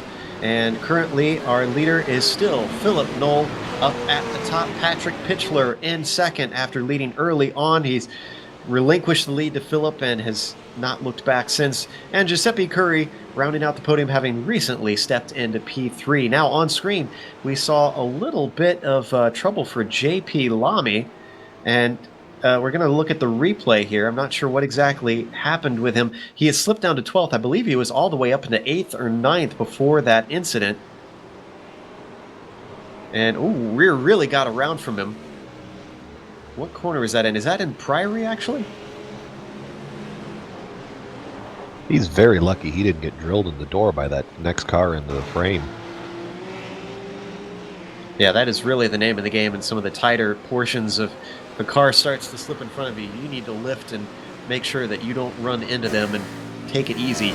It's a 3-hour race. If you lose about a second coming off of that gas, you can still, it's better to gain that position than to get all kinds of damage running into the side of the car that's spun in front of you.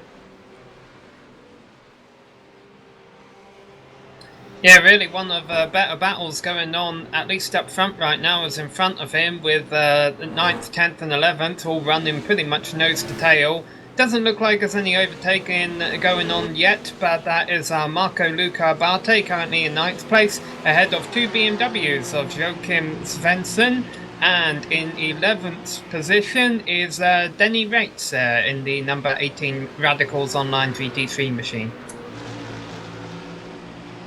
Once again, a case where at this point in the race you really cannot make mistakes with everybody so close by. Positions are so easily lost.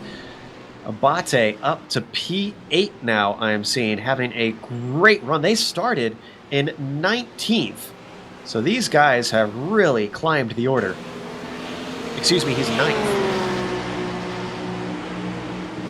If you want to talk about an impressive climb, let's go back one more position to Joachim Svensson. That team started a shocking 33rd on the grid and has been able to work their way up to the top 10. And in a BMW, no less. So guys that are saying they can't get good results with the BMW need to take a look at the High Octane Motorsports number 112 and start to take notes. He got close to the back of Abate coming through Vale, but starts to drop off after that, though. And Denny Rates is starting to close in on the back of him as well. We've had a few drivers come into the pits in the past couple of laps, including a couple, I think, who are on the lead laps, so haven't really been involved in any big incidents today.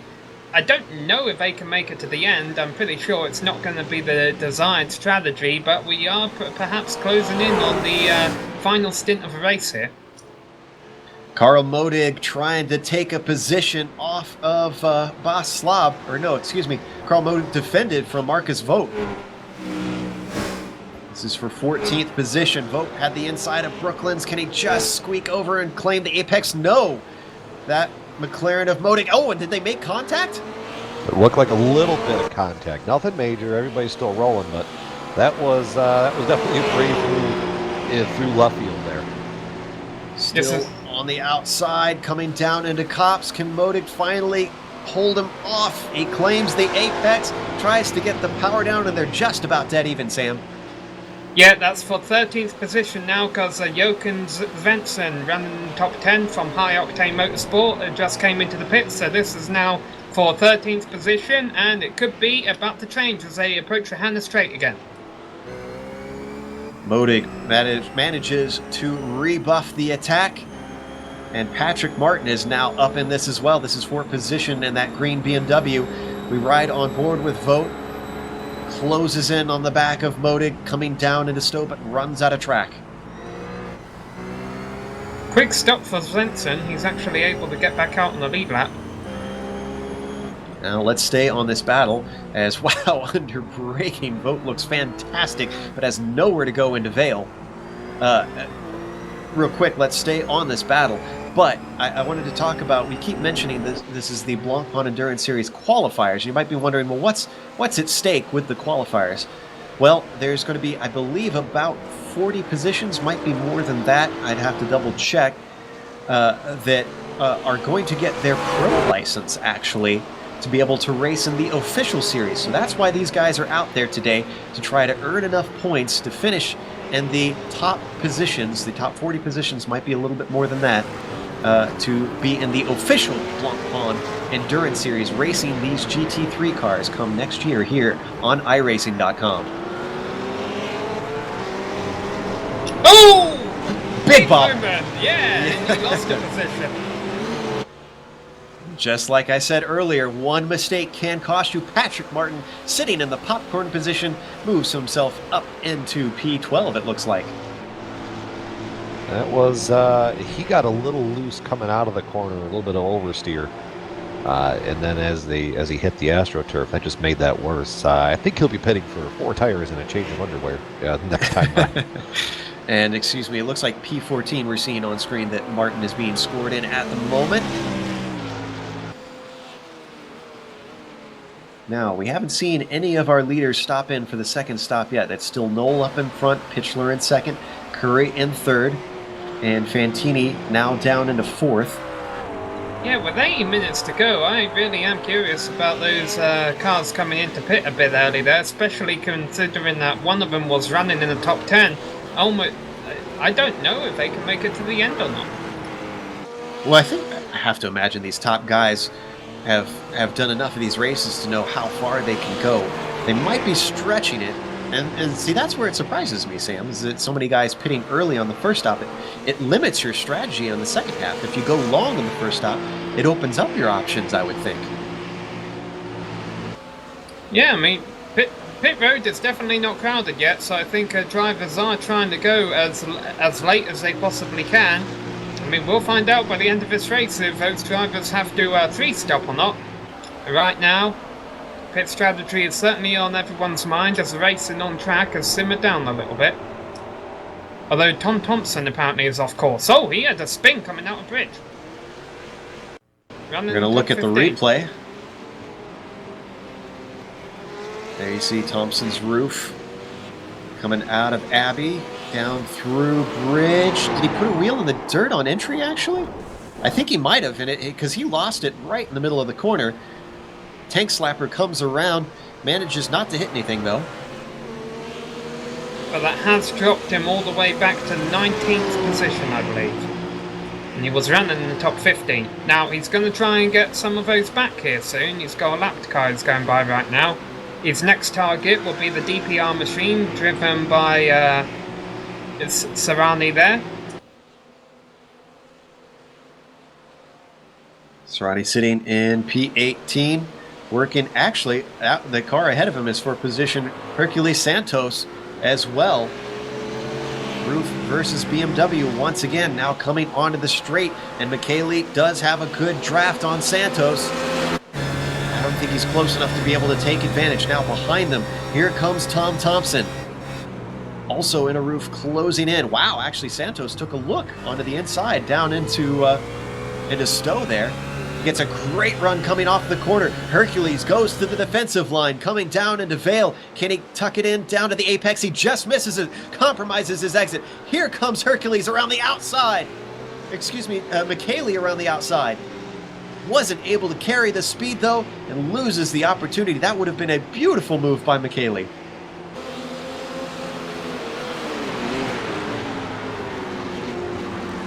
Would've, could've, should've.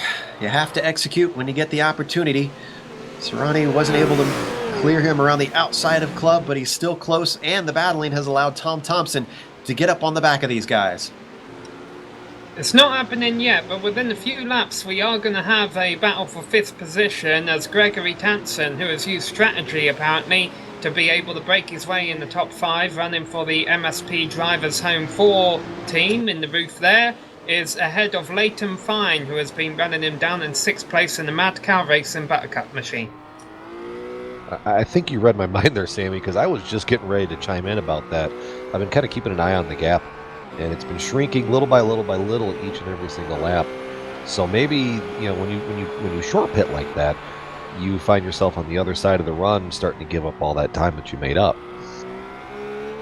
Especially late on in the run. If you short pit, you're going to be on older tyres, and obviously 5 laps on your tyres doesn't make a whole lot of difference about 10 laps into a run, but after about 30, you're like, oh, I wish these tyres were what they were 5 laps ago. And speaking of the tires changing, we also need to consider the track changing, because you might be noticing that nice black groove rubbering in out there.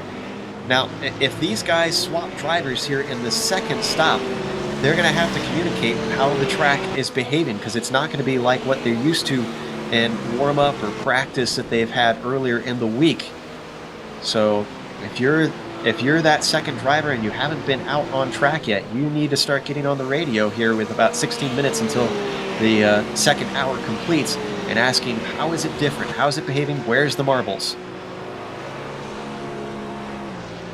There's one reason I've never became a team racer myself, because you could do the first 2 stints of a race and be running up there, up in the top 5, hand it over to your teammate, and they might end up binning it in the final hour, and then you might not talk for about a week after that. So that's why I'm letting these drivers handle that for now. Oh, you take the anger that comes with the elation that comes from a great finish of everybody enduring these long races and knowing all the hard work that you put in paying off. Meanwhile, we watch Marcin Gadzinski sitting in 20th and switch over to Tom Thompson, who's coming in for his second stop. Very early, actually. Yeah, 1 hour 15 to go. Might be able to stretch it. We'll have to wait and see. I mean, the cars we saw coming in very late on the first round of stops, I think were mainly roofs, but then granted, I think most of the field here today is mainly roofs, so perhaps they do have a good mileage in those machines. Back to Hercules Santos, still in a battle here with Michele Serrani, trying to rebuff that BMW, who gets a decent run off of Chapel, but just not close enough once again. Now, this is where we've seen that BMW be strong. Hercules actually staying defensive, coming into the corner and around the outside.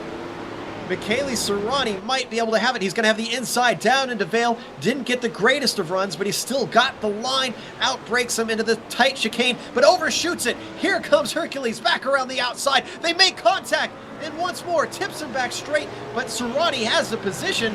Not quite completely clean, but he gets it done.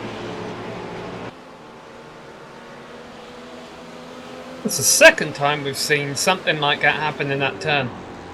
At least he was courteous enough to tap him again and get him back straight. Get him straight, yeah. Yeah, no, it was planned. He totally planned the whole thing. Exactly. I'm sure that's what he's going to say.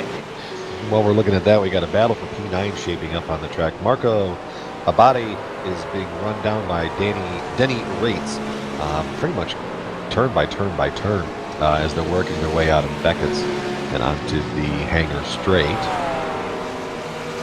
Let's keep an eye on this, but also keep half an eye on Leighton Fine from Mad Cow Racing. He's within half a second of Tansen for P5.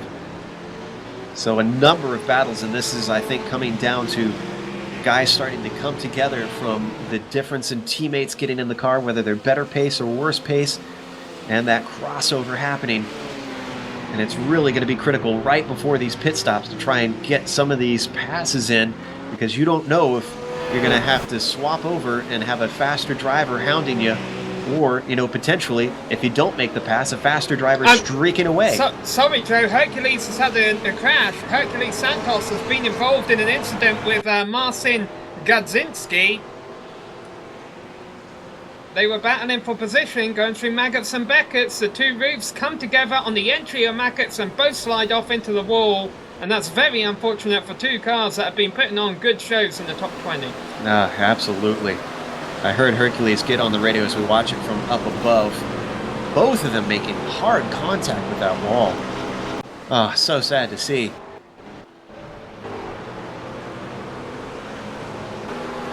And they're still on the radio expressing some displeasure, it sounds like. Actually, I think it's in a language that I'm not familiar with.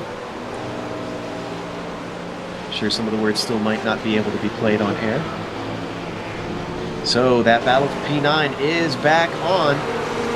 Marco trying to hold off Rates. Roof versus BMW once more. This seems like the eternal battle around here. Speed versus agility. And Rates, really, with a fantastic exit out of Beckett's, but still lacking that top speed. As you can see from the roof of Rates, that Marco's roof is just pulling away, denying him the chance into Stowe. Now just ahead of him, they do have a lap car, this Danilo Piazza. Doesn't pull aside through Vale. Let's see if he tries to give them room after Club. Hercules Santos is able to make it back into the pits. Well, at least the timing works out for that accident. And still, it looks like Marco's not able to get by and actually gets balked by Piazza coming through Abbey. That holds him up. This gives a great opportunity for Rates. Looks to the inside, coming through Bridge. This is not a corner you want to go side by side. And Marco obliges, giving him the line. But once more, we're seeing Piazza not really quite pulling over. He was off the apex. That gave Rates a chance to try and sneak inside, coming through these couple of corners. And now I think Marco's finally able to get by that lapped car. I'm sure he's, if these virtual cars would allow the drivers, he'd be gesturing wildly at that McLaren. If you look closely, you can see a little bit of steam coming out of his helmet on the close-up shots. No, actually, that is something that iRacing should take into consideration. Hand gestures. I don't know. But anyway, I have a feeling that there would be one that would be the most used, and I believe it's the finger that you use to tell somebody that they're number one. So we switched up to fifth. Gregory Tansen still holding off Leighton Fine, who is still on that charge from that early lap incident. Now, where did Fine qualify? Actually, he qualified in 7th, so he is past where he qualified at this point. He has made up spots.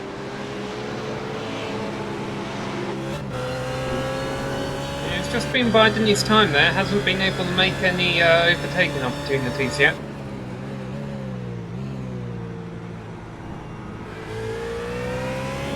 Still got an hour and 10 minutes left on the clock.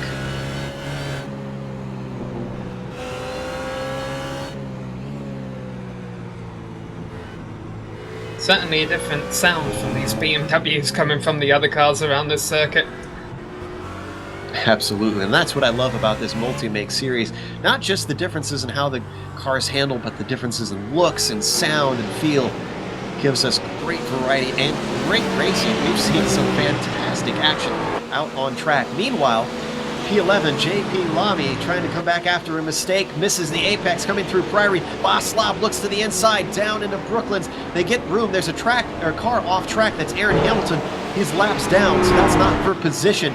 Still on the inside, Lamy defending, coming through Luffield. Slav trying to get himself a run, almost manages to do it, but Lamy shuts the door on the exit, takes the line.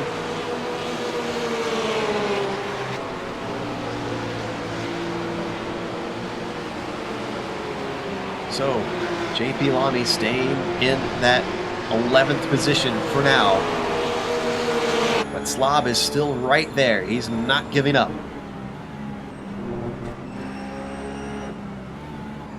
Meanwhile, the leader is currently working lap 61. We've been told that 33 laps is your ideal two-stop fuel strategy, so pit on lap 33, lap 66, and the race should end around the lap 69. Philip Knoll just completing lap 61 right now, rather, so we should see a lot of leaders coming into the pits within the next 5 laps or so. And interestingly, a little bit of justice for Philip Knoll. He just lapped Florian Voigt, who is in the other Pure Racing team, the number 112. So it's not the right Pure Racing car that he wanted to be lapping, but I'm sure there's a little bit of satisfaction knowing that you've got his teammate under your thumb. Yeah, well, that number, the 112 car, was involved in some kind of... Well, he wasn't involved in an incident early on, was he? He just came into the pits for a long time. We weren't really sure why. I think he actually just failed 2 or 3 laps down there. I think he was involved, actually, in that incident on lap 2 that we saw with the cars tumbling down Hangar Straight. And interestingly, actually, he's holding on with Philip at this moment. So his car's still got pace. He's not dropping back.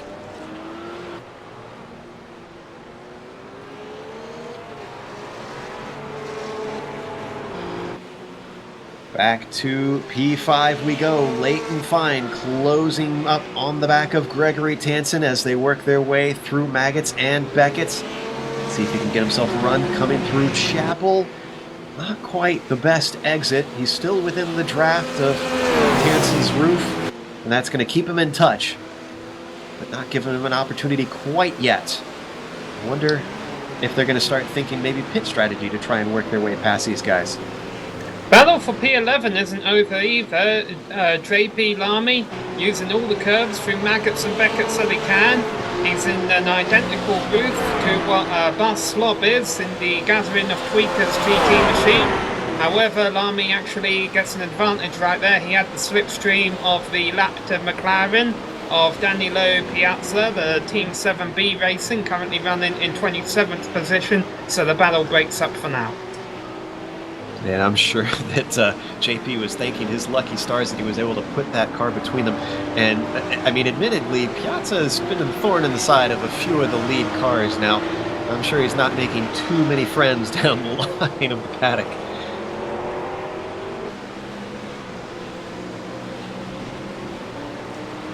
So that battle got broken up, but it is certainly not over.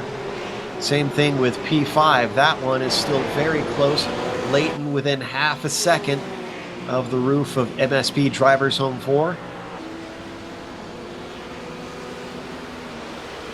We're only 2/3 of the way through this thing. These guys still have quite a bit more race yet to go. More mistakes that could be made, more opportunities needed to be capitalized on. We're still watching the green, black, and white roof of Tansen, trying to hold on to that top 5, trying to get as many points as possible to get himself into the actual Blancpain Endurance Series. He's doing a great job right now, Brian. There's just not been really any good chances that we've seen in recent time for Leighton to try and make that pass. Absolutely. He's minimizing mistakes. That's the biggest thing that you have to remember when you do an event like this. He's just not giving any opportunities to Leighton to get by, kind of like what we said. But he's also not putting himself in. He's not putting himself in a weird position that's getting run off on the corners or over braking or anything of that nature. I mean, you can watch his car lap by lap by lap, and it's pretty much consistent. Where that car's never squirrely, it's never weird, and really that's just keeping Leighton right behind him.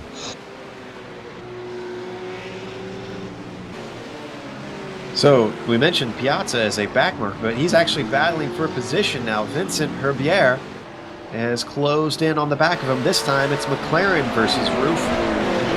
Let's see what Piazza has in him. Can he hold off the challenge from the 28th position car?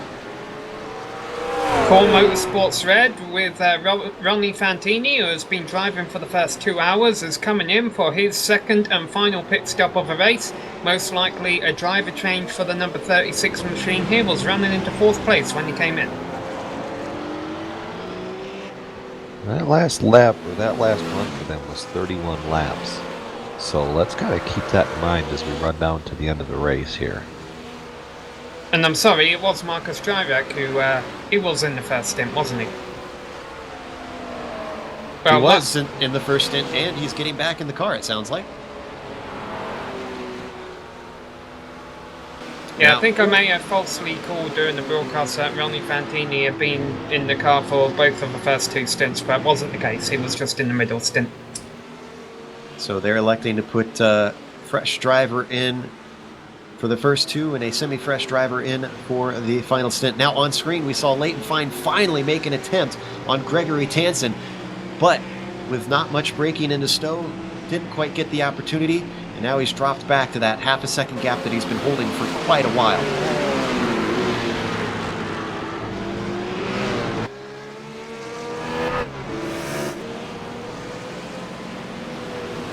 Also got a battle for P11 that we keep ducking in to check on. Boslav is very close now to JP Lamy coming through Club. He closed in through Vale, but I think his momentum got interrupted. And though he's within 3/10 Not close enough to try and send it in, coming up through the Abbey chicane. Maybe you can get him off of it. Let's see what they do. Yeah, JP Lamy hasn't had the best of stints here because, remember, this car was up there in top 5. It had just fallen to 6th place before Lamy got in the car, and now he is risking losing 11th position. But that being said, I think they gained a lot of positions at the start of the race due to the fact that there was a lot of attrition, because they actually qualified in 12th, so they are running right about now where they started, as other cars have been able to get fixed and get repaired. And in fact, he comes into the pits right at the same time that Barcelop does. And barely makes it into the pits. That was a late dive into there. Mika Harpinen also into the pits, but Mika overshoots his pit stall. He cut across the grass. I wonder if JP might get a penalty for unsafe pit entry. It is possible to get that here at Silverstone. We've seen it in other series. We'll have to watch the stop between himself and who was it that he was fighting? I'm trying to remember. I mean, yeah, there's lots of cars in the pits right now. Fabian is back in the Mad Cow machine. Yeah, Dream. There's a Gregory Tansen is also in the pits for his final stop. Well, here's a name that's going to ring a bell for Brian. Guess who has popped into the Core Sim racing machine? It's Frederick Rasmussen, the 15-year-old phenom. Oh, this is where it's going to get good, boys. So, if you thought that you've seen a driver come through the fields, we saw it, a great job with it with Mad Cow Racing, but Core Sim Racing's Frederick Rasmussen has incredible pace, and I am just rubbing my hands together, waiting to see how this goes now that he is in that roof. He is going to probably tick a few cars off of his hit list in this last hour of the race, and he is fresh. He has not been in the car yet. And if I remember correctly, by most countries, he is not legally allowed to drive. But yet he can wheel a race car around a virtual track like nobody's business. So we look at Michael Fabian now, who is back in the car, taking over from Leighton Fine in the Mad Cow Racing, down to P11, but he should slot back up as other drivers pit. Fabian, through the cycle of events, they're actually leapfrogged Tansen. So when you kind of look at the battle that they were having leading into the pit stops there, I think it really boils down to pit times. Fabian racked off a 47-second stop, according to my timing and scoring, and Tansen racked up a 53-second stop. Pit stops ever crucial here in endurance racing. Got to get the strategy right. Got to get your execution right. Of course, iRacing does have a random element thrown in to simulate real pit crews, since you don't always know whether they're going to get fuel in right, get tires on right, and since they don't actually exist, they just put in a little bit of randomness here, kind of make it a little bit fair. Philip Knoll has came into the pits from the lead. Sammy, you have to get out of my head. Every time I go to talk about something, you just start, you get me on it, man. Get out of my head, Charles. Well, that means Patrick Pitchler is going to take over the lead as he does not stop. Giuseppe Curry, though. Oh, no, Giuseppe Curry does stay out.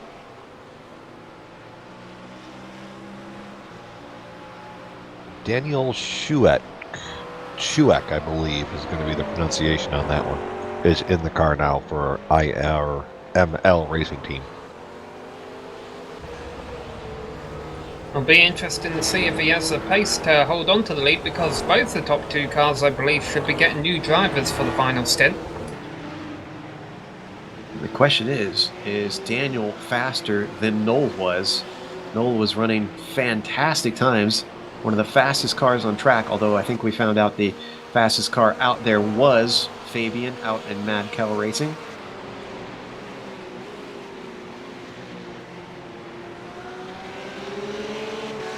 And Daniel is out on track. The IRML Racing roof exits towards Maggots and Beckett's. We'll have to wait for Pitchler to come in to see where they stand after these final stops. Once again, just like the first set of stops, IRML elected to pit earlier than Pure Racing did. And Pitchler has been in since the start as well, so we're assuming that he is going to trade off to one of his teammates. Let me see who they've got waiting. Could be either Jonas Wallmeyer, Tom Valentini, or Andreas Allmensberger. My bet honestly, is on Allmansberger, since we've seen him out there before. One battle as we see the car stay out there, one battle we will need to keep our eye on before the end of the sim would be the battle for fourth could be brewing, as Marcus Dryrack it was a tenth slower than Michael Fabian that time by, so keep an eye on those two machines, because the Mad Cow machine still trying to rally its way back up through the field. A lot at stake here. Was that a stretch? Actually, I didn't catch that one. I'm glad you said something. Yeah, I missed that one too, and I'm pretty punny when it comes down to it.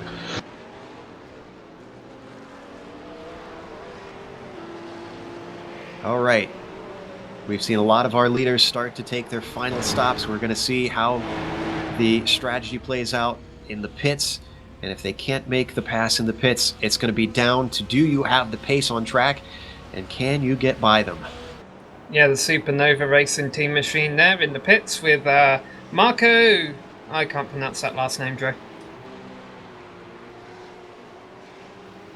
Asidiakano. I think that's correct. Asidiakano, right. yes. I was kind of walking my mouth through that as well. Wasn't gonna pull another oh goodness moment like we had at Solder, where I say the first part twice and then give up.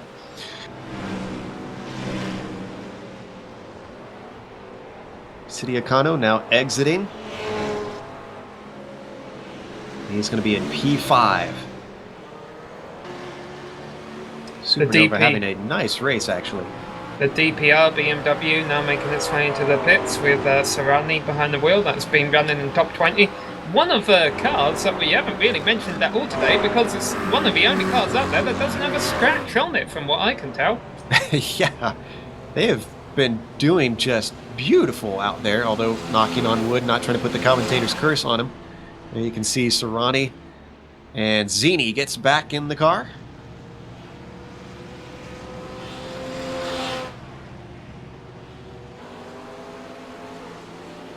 And just in case you were wondering, Pitchler is still out in the lead, yet to take his second stop. Daniel Schuch actually had such a gap that the IRML Racing Roof came out in second, I believe. Did not lose too many positions.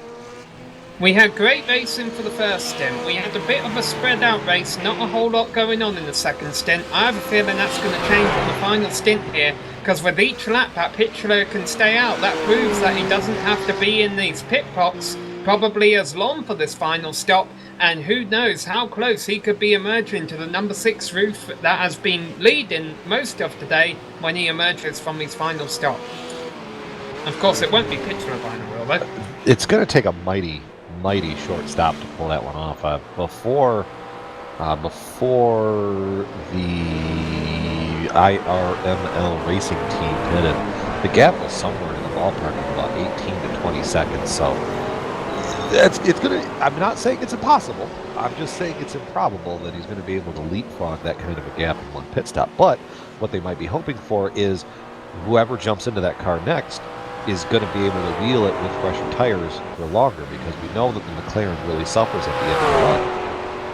Now, somewhere along the line, we missed a change for position between the Radicals Online GT3 BMW and the Blackadder Motorsports roof, which has been taken over, we should mention, by Christian Challoner, who we know is an incredibly fast driver. Abate is fast, Challoner is equally as speedy. And he is trying to get that spot back from Denny. We can't quite find a spot. Now, he's going to have the top end here coming down the hangar straight. Let's see if he can get the traction down on that roof coming through Chapel and really gun this BMW down.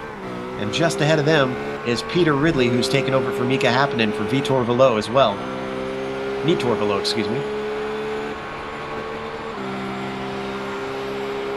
And a bad exit for Challoner. I think he's closed up with the higher top end, but lost his opportunity from rates.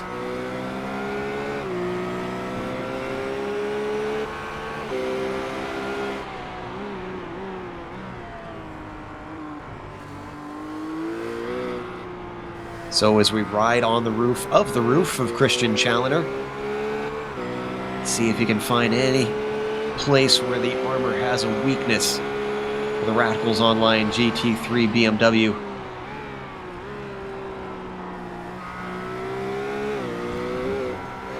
Pitchler making his way through the final couple of turns. We'll keep an eye and see if he comes into the pits this time around.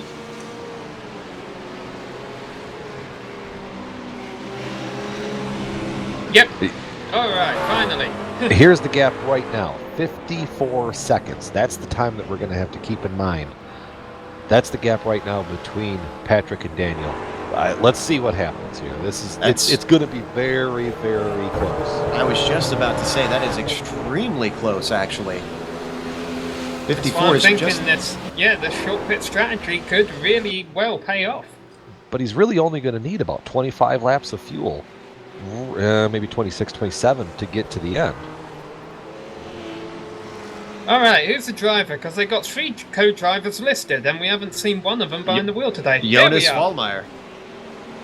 Jonas Vollmeyer hops into the car. Daniel Schuch is coming around Brooklands, now into Luffield. Vollmeyer still stationary in the Pure Racing Team McLaren. Schuch's roof. He has the final pit box, so he doesn't really have to leave until right as he's coming around the corner, but he's still not moving. And Schuch is passed. Vollmeyer still stationary. This is a long stop. This is unusually long. Something must have gone wrong. Now it's down off the Jackson away, but yeah, that was an extremely long stop for the Pure Racing Team McLaren right there. Now, let's see. Pit time is saying 49 seconds, which doesn't sound right because they lost quite a bit of time. Coming out of the pits, this is what you get with a cold driver. Oof, yeah. Jonas was testing the off-road capabilities of the McLaren through there. And that goes back to what I was saying earlier of you need to communicate how the car is driving, how the track is driving. Obviously didn't expect the entry to Maggots and Beckett's to behave how it did. Cost them a little bit of time. We're going to get the gap next time they cross the line between Vollmeyer and Schuch. Patrick Martin is in 3rd place, but he has yet to pit for his second stop in that BMW. So there will be a battle for 3rd on though, because Marcus Dryrak has been running pretty solidly and trying to close up the gap to the Supernova Racing Team Porsche. Roof. They're currently running 4th and 5th positions, but this will be a battle for 3rd once Martin makes his stop. Yeah, he has really closed the gap up to Arcidia Kano. Down out of club they go. And up towards the... Not too far behind them is Michael Fabian. Mad Cow Racing. You have to wonder what could have been without that 20 seconds lost or so.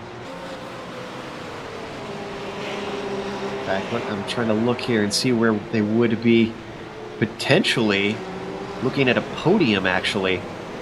So Mad Cow could have missed out, and honestly through no fault of their own. Just with an accident that they had to go and avoid.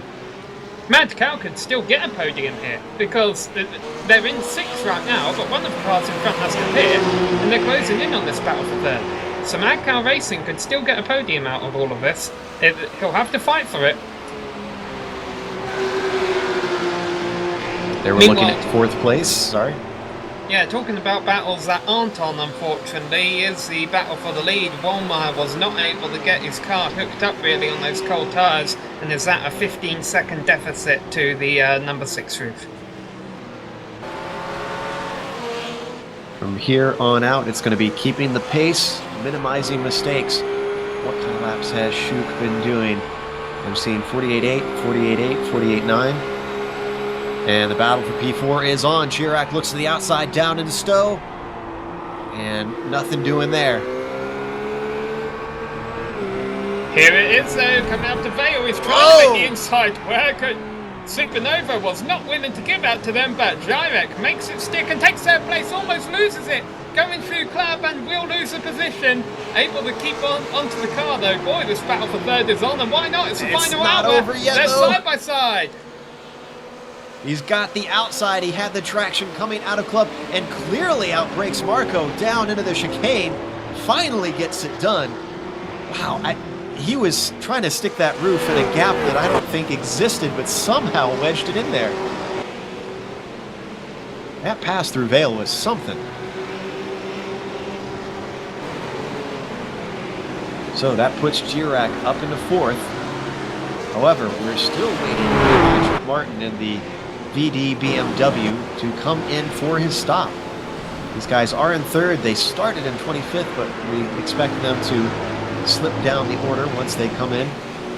Probably not that much, though. It won't take a lot of fuel.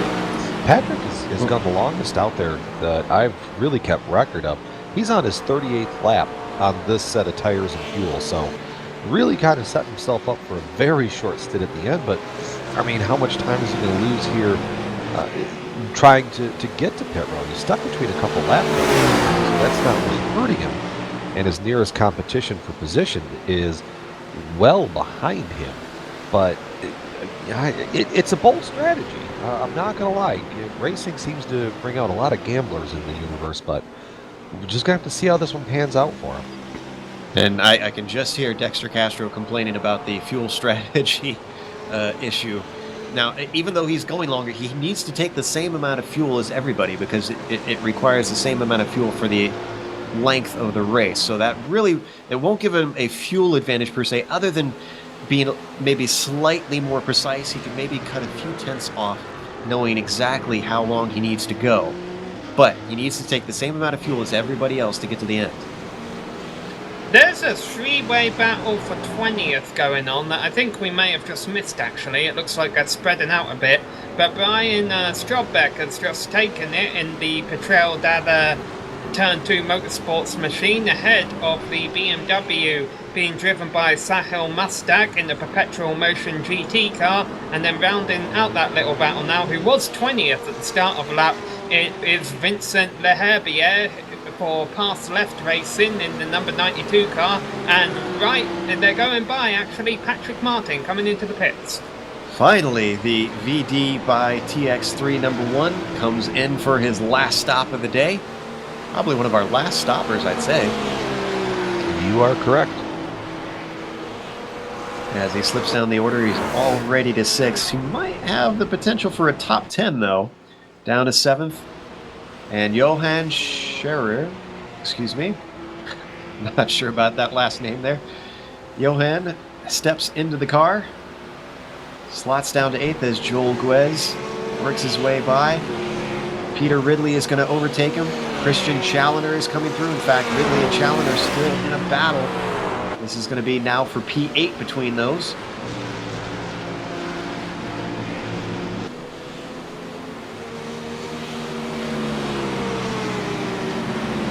I think we'll still see cars pitting during the race for fuel, but there'll be cars that were involved in early incidents and so who are off sequence. Charrier is currently coming out of pit road. Now, has this put him outside the top 15? Yeah, it looks like it will. We're seeing he's scored in 15th right now. But he's not too far behind the car in 14th, Corey Davis in the KRT Motorsports GT, who's not too far behind the driver in 13th, Patrick Roll in the Banzai Motorsports machine. Haven't really gave that car a lot of shout-outs today. Now, let's go up to P4 because Michael Fabian is right on top of Marco in the Supernova Racing, and he's already making the move down into Brooklands. He's going to be on the outside of Luffield. Can he get the traction? Can he get the exit? He's going to really need it. He's make sure that Marco stays nice and tight, and he gets the job done around the outside of Luffield. Beautiful stuff, but here comes Marco looking at the inside, down into Copse. He's going to try and take that position back. Mad Cow gives him room at the apex. They're about dead even on the exit of the corner. Are they going to go side by side into Maggots and Beckett's? No. Arcidia Kono backs out of the move and finally relinquishes P4 to Michael Fabian, who's brought Mad Cow back up to within touching distance of the podium. It's going to be another 3.5 seconds to Marcus Chirac in the Core Motorsports red roof. Talking about drivers making their way through the field, in one lap, the Core Sim Racing machine being driven by Frederick Rasmussen goes from 13th to 11th. He was able to get one of those positions due to the BMW pitting at the start of lap, but he also overtook Wim Stockmans driving the Gathering for Tweakers GT for that 11th position. So Rasmussen trying to see how far that, if that 15-year-old can break into the top 10 here in these final laps. He's got another 8.5 seconds up to Denny Raitt, so he's going to have to really hustle. But he still has 42 minutes left on the clock as he puts another lap on the Hellenic racing car of Christos Panoulas. Yeah, we said that we were looking forward to this, and already Rasmussen delivering. This is the third race we've seen him in now. Meanwhile, to keep our viewers updated on are we going to have a battle for the win at the end of the race, unfortunately I think the answer is going to be no. It looks like Walmart has been dropping back a little bit of the race leading machine. He's been a couple of tenths off and is actually now 16 seconds back as we enter the final 40 minutes of the race. I was hoping that we would get something kind of like what we did the last time that we broadcasted the Blancpain series at Zolder, where over the course of the final 45 minutes, second place caught the leader, and it really only boiled down to a mistake. But you're right, Sammy. Daniel has been running his line, not getting that car out of whack or squirrely, and Jonas just has not been able to maintain or really even close at all. They've maybe swapped the 10th back and forth on the overall lap time, but not nearly enough to start chunking out a 16-second gap. Now, Brian, in these previous races that we've been broadcasting, how much as fuel came into play in the closing laps? Has anyone began running short and had to slow up a little bit?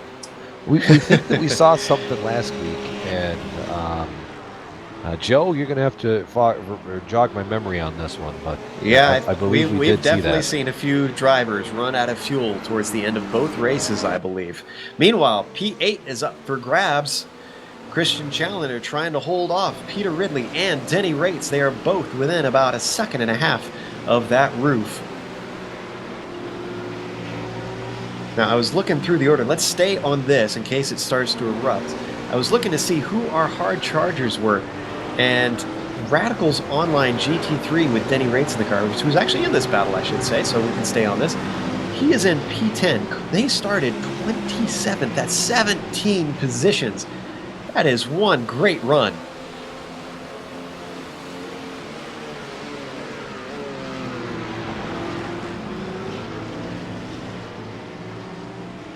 There you can see those three all holding station at the moment. Also, shout out to Gregory Tanson, because we really didn't give this MSP Drivers Home 4 machine a lot of attention during the first stint, and then he kind of broke into the top 5 in the second stint through strategy, still holding on to 6th place right now ahead of these guys. Yeah, he started in P14, they're in 6th, but equally gaining as many spots just ahead of them in P5. Supernova Racing started in 13th, so those guys doing a nice little job, both gaining a fair few positions themselves. Here we still sit on this battle. Challenger in that blackout Adder Motorsports roof trying to hold these guys off. Ridley taking over for Happinen, and the Nitor below isn't quite on top of him, but he does have Denny Raitt getting closer and closer. That would be BMW versus BMW.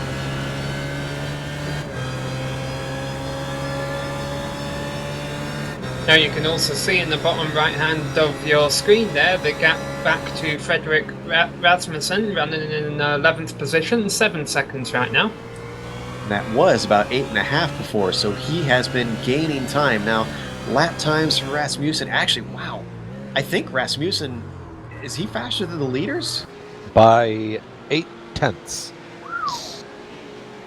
If they can get another hot shoe in that Core Sim racing machine, I think we would see this car just dominating everything instead of sitting down in 11th right now. Rasmussen has incredible pace. Somebody get that guy in a top team, because this kid is just going to blow doors, I think, in the future.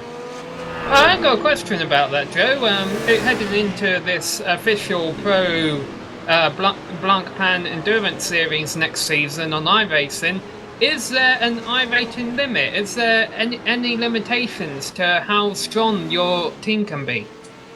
I don't believe so. It's all down to putting the team together. There's no limit that I have seen in terms. Now they have said that they are going to make people choose a car, and if there isn't enough variety, they may stick people in a car. Now that will be interesting if that happens, if a team is put in a car that they don't want to be in.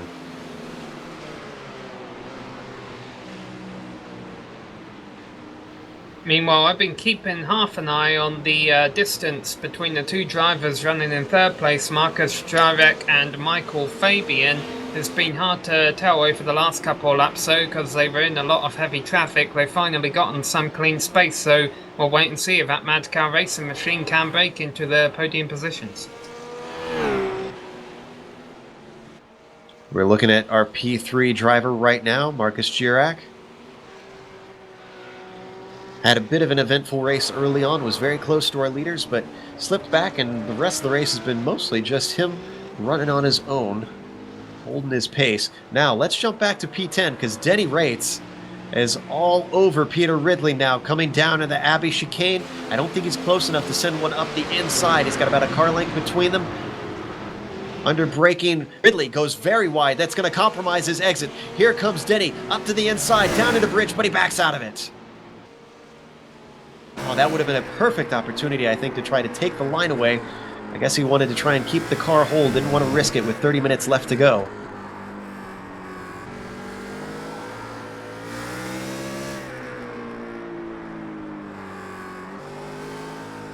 I'm curious to see what the last car on the lead lap, funnily enough, the number 69 machine, the VD BMW, running in 15th place, being driven by Johan Charrier, and you may remember him. Recently he was the last driver in the pits. That means he's got fresh tyres and a fast car, and is closing up on Corey Davis for KRT Motorsports GT. How far can that number 69 machine make its way through the field in these final 35 minutes? Well, he was putting a lap on Anthony James there. And next up, as you said, Corey Davis and his McLaren. He's about a second ahead, so he is within touching distance. And they're going to have more lap traffic, and Simon Fagel just ahead of them. This battle for ninths could be heating up again. Or maybe not. They just came out of Stowe, and Danny Rates did not get the run that he needed to do.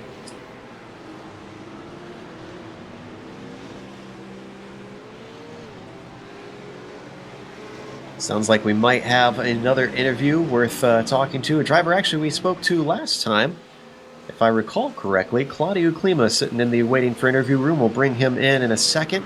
I'm trying to recall which team he was for. Oh, Core Sim Racing, who currently has Rasmussen in the car. And in fact, if you were wondering about that, it's now 5.5 seconds, continuing to close in on Denny Rates, who we were watching battle with Peter Ridley just a moment ago. So this is going to be a mini car battle, actually, because they've got Christian Challoner just ahead of them as well. Yeah, this car has certainly had a pinball race. It started from 12th, it was up as high as 5th, it fell back as far as 12th, it's now in 11th. How far can Rasmussen take it? So, sounds like we're ready to bring Claudio into the booth, so let's pull him in and see how he thinks the race is going. Claudio, this is Joe with GSRC.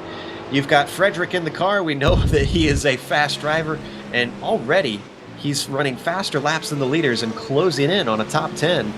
What do you think? What do you guys think is possible? I don't know about this race, but I just wanted to make a really small suggestion to make this commentary perfect. I think you guys, good evening by the way, because my English is bad, so I need to get my ideas out right away so I don't forget them. Right. Okay, now breathing a little bit.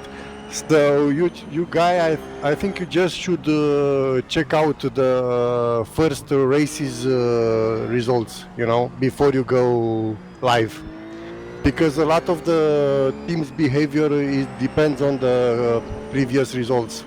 And that's actually a good point that you bring up that we haven't mentioned on air, is that there are multiple races in the weekend, and you're right that I believe Kevin mentioned it from Petrol Data Turn 2 Motorsports, that depending on if they got a good points haul, they might not have to push. And are you guys pushing this race, or are you just kind of solidifying your position? No, not the slightest. We won this split last night, so well, congratulations we're sitting on that. 10th overall. So out of the 40 teams, we are 10th right now. We still might slide to about 15th overall or so, but not lower than that. Freddy did amazingly well last night, as he's doing right now. Just going to let you in on a little secret, we have 29 incidents right now. That's a little tight. So that makes his performance even more impressive, in my opinion. Absolutely, especially the laps that he's running. All of us in the booth, obviously Sam's a little bit new, but Ryan and I both, as soon as we saw that Frederick got in the car, our eyes lit up, because we knew that we were going to see something special. And back to my first question, actually, how high do you think Frederick can get today? I don't know. I'm not seeing exactly. I think the top 6 or 7. Because he had the 29 incident when he got in the car. Santeri did a great job in the first stint, but he got 12 X's out of other people fault, to be honest. But that's racing; it happens. Yeah, we noticed. 29. Sorry. I was going to say, we noticed that there was a lot of aggression at the start. What did you guys think of all the accidents happening, and do you think guys were being too aggressive here today at this race? It happens in all races. It happens in all the races, including in the top split. You just need to survive the first laps. We were in the first race yesterday morning. We were in the top split and we didn't survive more than 5 laps. So it happens. Oof. It's a risk. It certainly sounds like it. It's not going to change for the rest or for the remainder of the season anyway. So. It sounds like go ahead. No. You first, please. I was going to say, it sounds like we have a battle for P3 starting to develop, actually, that we need to get to. But before we let you go, Brian, did you have something to say? It sounded like you had a question. No, I was just really going to say that it makes what Frederick is doing that much more impressive, knowing that he's got 29 incidents. That's essentially like trying to walk a tightrope while the rope is on fire and the ground is on fire and your shoes are on fire. Yeah, something like that. Just before I go, I want to congratulate Santeri and JP for the solid job. And I don't need to congratulate Freddy anymore. He knows what I think. Okay, see you guys. See you next time. Thanks for talking to us. That was Claudio Klima of Core Motorsports. Core Sim Racing, please. Excuse me. Thank you. Core Sim Racing, yes. Who actually is not out there driving today, though, but obviously playing a support role and giving us some critical information that makes it all the more interesting. Now, we mentioned that battle for P3. We're still... See you guys. Bye-bye. Thanks. We're still there. Now we're on 3rd place. We're on the roof of Marcus Girac. And behind him, you can't see right now, but Michael Fabian within about a second and a half, and we got 28 minutes left to go. So we're halfway through this final stint, and he has closed it down. I said earlier, and you called me out on it, Brian, correctly, that I thought that the podium was out of the question, but it looks like it is very much on. Yeah, you can't put that cow out to pasture. These guys are really... What Michael does in the car is astounding. Amjad and I have been kind of talking about it offline. It's impressive to watch. He's drove the absolute tar out of that car, and it still wants more. I mean, it's an impressive drive.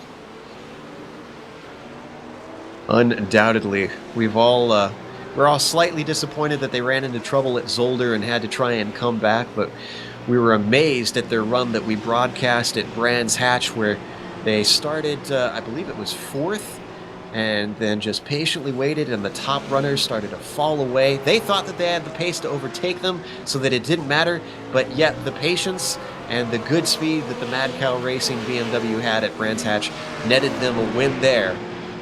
We're not going to see a win here today because they're just too far behind that we're seeing. They're about, actually my timing and scoring is not quite catching up. 36 seconds off the lead we're hearing. So they're not going to be able to run those guys down without a serious mistake from the top runners. But there could be... I'm sorry, Joe. What did you notice? There could be a battle for 5th before the checkered flag falls. We've been seeing the Supernova Racing team driven a car by Marco Arcidiasono falling back a little bit, and Gregory Tatson, who has had a really quiet race, could be looking to break in the top 5 in the number 43 MSP Drivers Home Form machine. So, a battle for 3rd and a battle for 5th shaping up in the final half an hour.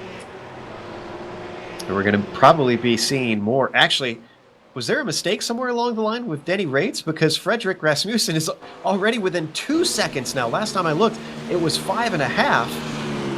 He is starting to become within striking distance of this top 10. So yeah, we've got the battle for P3, battle for P5, now a battle for P10 too.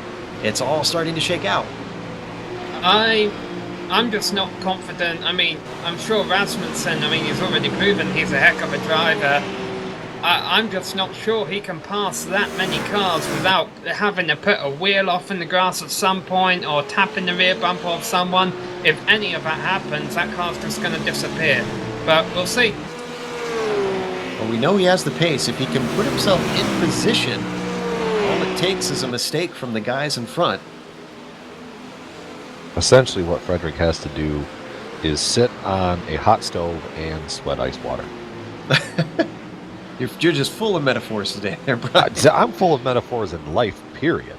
But and half the time they pertain to what I'm trying to talk about. But I don't know quite if the viewers at home. I really hope that they understand. He cannot make one single mistake. Going back to when he got into the car 20 laps ago to the very end of the race. Not one single mistake. Not one. Period. You know, the closest I saw to him having a mistake was when he exited the pits. He actually almost clobbered the wall on pit exit. So that shows he's been pushing since he got in that seat. So battle for P5, which we switched to, is coming back on. Gregory Tansen all over the back of Marco Arcidiacono.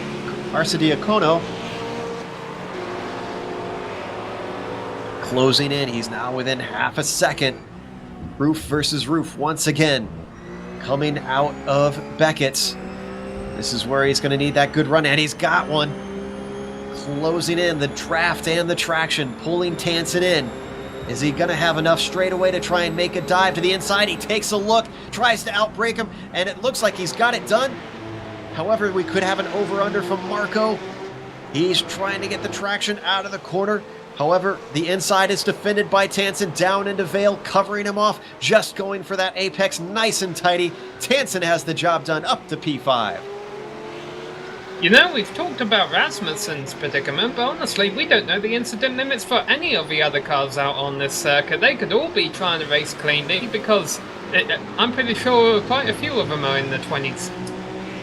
And if you think about it, 30 laps or 30 incidents per race, 3 hours, that's about 10 incidents per hour. And we're talking about 33 laps per hour.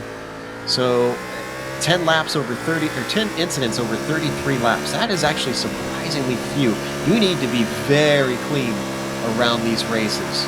And they mentioned that they had a number of 4Xs Rasmussen's car did in the course and racing machine. So you have a few of those and you're set well back. He's already up on the back of Denny Rates, looking to see where he's going to get his chance. See, Race, I think, just picked up an incident there, just from taking a line that he lost space on exit and had to run in the gravel. Every time Rasmussen overshoots a turn like that, he's got to step off the gas pedal to make sure he doesn't run into the, AstroTurf he can use, but the grass or the gravel, he gets a wheel in that on the exit. That's his race over, so that actually helps these drivers ahead who might have a few more incident points to spare. The question is, though, do any of them have someone watching the broadcast and knowing that they have that incident limit problem? We don't know how many of these teams have crew chiefs up on the box, their virtual pit box, letting them know what's going on, maybe even watching the broadcast, keeping abreast of other situations out on the track. Well, I think, yeah, here we go. He got a good run. He looks to the inside. This has to be clean, Freddie. And it's very clean. Whoa, but he doesn't want Rates to come and rear end him. Oh, what a pitiful end to the day that would be if Rates just gets into the back of him and gives him a 4X. But I think Rasmussen has now got himself up into 9th. 10th, I think. 10th. Yes, you're right. Timing and scoring fails me once more. No change in the battle for third. They're still within a second of each other, though. Fabian is within half a second. Next on the list for Rasmussen, Peter Ridley for Nitor Velo.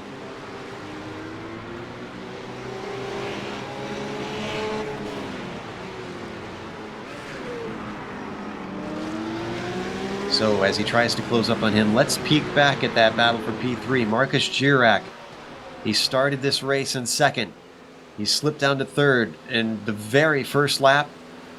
He's been there just about ever since, but it could still slip away. Fabian hunting him down within 0.4 of a second now as they work their way through Stowe. Remember the earlier in the race when this car was sitting in the popcorn position and it let another car by it? It was kind of just taking it easy. I don't think we're going to see that here. No, with 20 minutes to go, there is everything to fight for.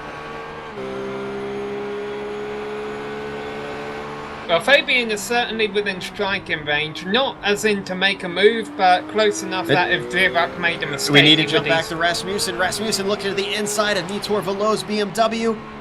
And just like we saw in a lap prior, he gets it done into Stowe.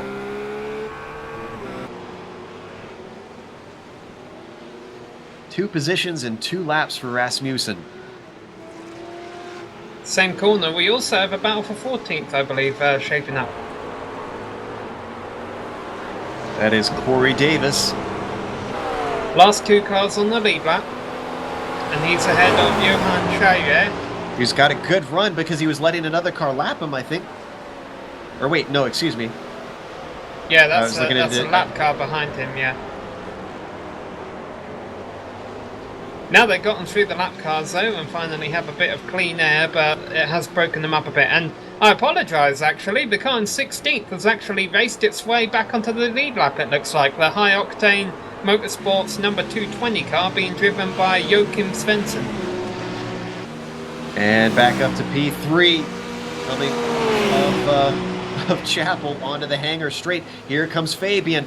Look at Girac staying all the way defensive. Weaves back to try and get himself a good entry. All the way around the outside goes Fabian. Can he get the exit off the corner? No, it goes to Girac. Both of them close together, door to door, coming down to Vale. And Girac, oh, we were wrong. He gives it up. Interesting. Yeah, well, Fabian had the line. He seemed to have a bit of a run. I have a feeling Girac didn't want to press the issue too much. I mean, as the interviewee just in here a moment ago was saying, we don't know how these drivers have been faring throughout the week. Maybe Girac has been involved in a few crashes and he's just trying to get through one clean here. Or alternately, he's already got a good points finish, so he doesn't need to fight so hard for this one. But Mad Cow Racing is now onto the podium. It took them all race, but they finally got there.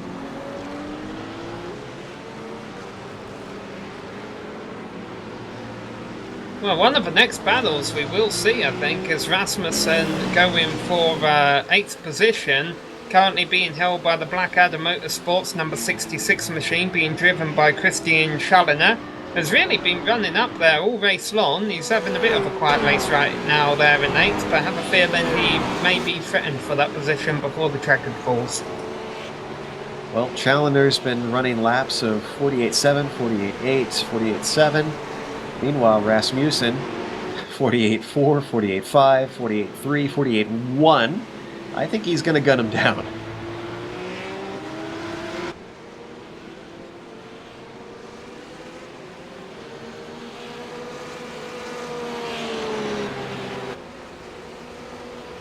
So Fabian has been able to stretch away just a little bit. Got a little over half a second over Girac, trying to solidify and keep himself safe over the Core Motorsports red roof.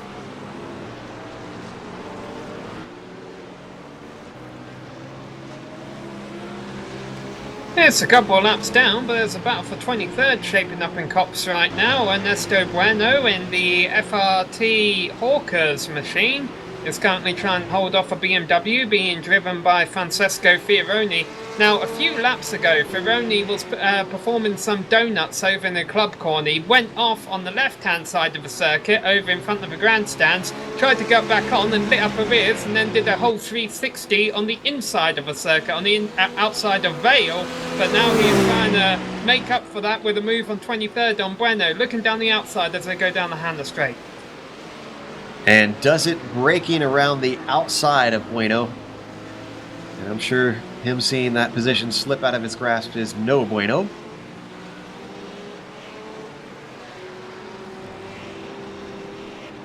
So Francesco trying to make up time. Oh, did he make a mistake there? It's a little wide coming through Vale, it looked like. But he holds on to the spot.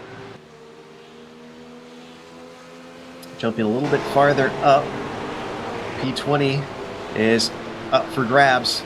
Steve Clays trying to fight off Noya Nagai. IRJA Flat 6 Racing a little farther back than we're used to seeing them. They were fighting for the win up at Brands Hatch, and they were up in the top 10 at Zolder, but here they're all the way down. I think we reported earlier that they were involved in one of the earlier incidents. That's correct, you're right. So it's a game of playing makeup here for Nagai. Now, did he share it with Tomoki Kono like usual? He's got a run, however, right now on Steve Clays. Looks to the inside. Clays holds about the middle of the track, doesn't fight too hard. The guy's got the inside line. He's got to hold it tight as Clays squeezes him just a little bit and gets the run off the corner, defends from the outside. Beautiful job by Steve.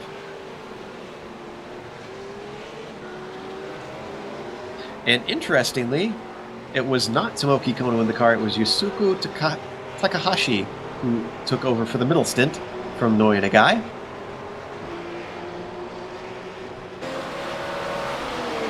This battle is not over yet.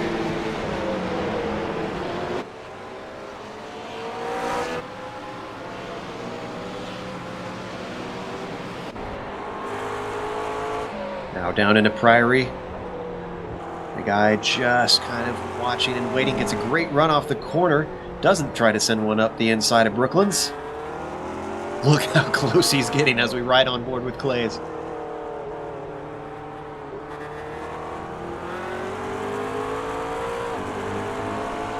Tries to get the run off of the corner. I think he got on the power just a little too quick. Car got a little loose.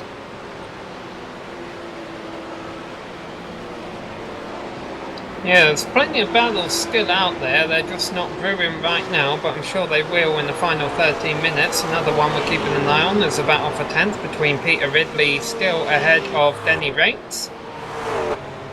That has got to be frustrating for Rates, having been following Ridley for quite a few laps now and not been able to make any inroads. And here comes Rasmussen and just overtakes both of them within 2 laps and then streaks off into the distance. Meanwhile, the battle for 20th is still on. Nagai looking to the inside. Same place as last time on Steve Clays. Down into Stowe. Can he get the run off the corner this time? And it looks like he does. Clays tries to fight back. In the meantime, Girac has had a spin.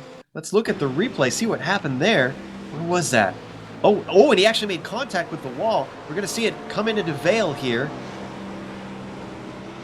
And into Club. Rear end starts to come out. Those old tires. Corrects, overcorrects. And just backs it into the tire barrier. Oh, yeah, he got a little lick on the rear end there that could affect his rear downforce. Now, meanwhile, talking about the drivers right behind him, Tansen has actually been able to take 5th place away from the Supernova Racing team. I can't recall if we got that on camera, but let's see what the gap is between them now. And even if it is big, I'm going to wonder if that rear downforce is affected on Jirac's car, and that could cause them to close in. But as Tansen crosses the line, I am reading that he is about 6 seconds behind Jirac. That is correct. I'm not sure if he's going to have the pace to get him, though, unless, like you said, Marcus did have enough damage to really hurt how the car is handling. Tansen's been running 49.0, 49.3, 49.1. Meanwhile, Girac, 48.7, 48.7. Well, whatever Jirac has been running, I think it's going to be changed at least by a couple of tenths now.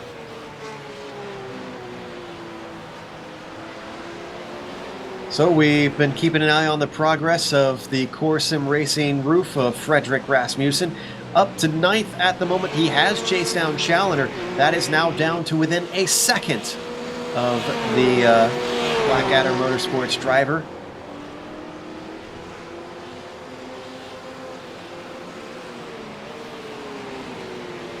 It's about to refer to him as a Brit, but he's a UK&I driver, and I'm not sure.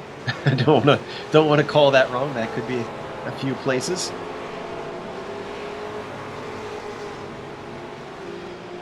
And wow, just look at how Rasmussen closes. This will again be roof versus roof. No advantage. It's all down to the driver. As we wait for them to get a little bit closer, let's go over our top 10 real quick. Bring that up on screen. Daniel Schuch has overtaken the IRML Racing roof and not looked back. He has been in the lead and just been dominant with about 12 seconds over our second place driver, Jonas Vollmeyer. Pure Racing Team number 111 led for much of the early part of the race, but then dropped back. Haven't had the pace to really compete with the P1 driver. And our newest addition to the podium, Michael Fabian. Mad Cow Racing Buttercup has done a fantastic recovery drive to get back up towards the front. Marcus Girac currently sitting in 4th place. He's slipped down the order and recently had a spin. Not the finish that they've been wanting, but currently safe from what we've seen over Gregory Tansen, who rounds out the top 5. Just out of curiosity, what are the other team cars from Mad Cow Racing called? Blossom Bubbles and Mojo Jojo? Nice reference. I'm actually not sure. Considering the cow theme, I'm sure it's actually cow names. Here we're watching Gregory Tansen in 5th, but we're jumping over to P8 because Rasmussen now down to 8 tenths on Challenger.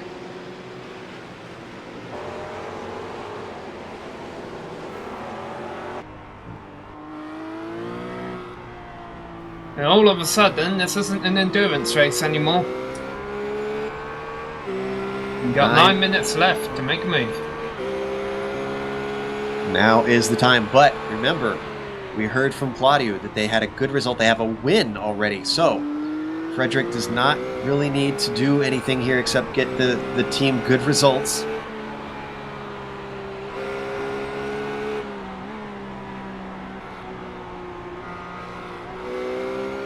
Apparently, Turn 2 Motorsports not terribly happy about Marcus Girac's spin, saying that they almost wrecked them. I'm not sure if they tried to re-enter the track in front of them or something. Didn't really clarify to us, but they are not too terribly pleased from the information that they're giving us.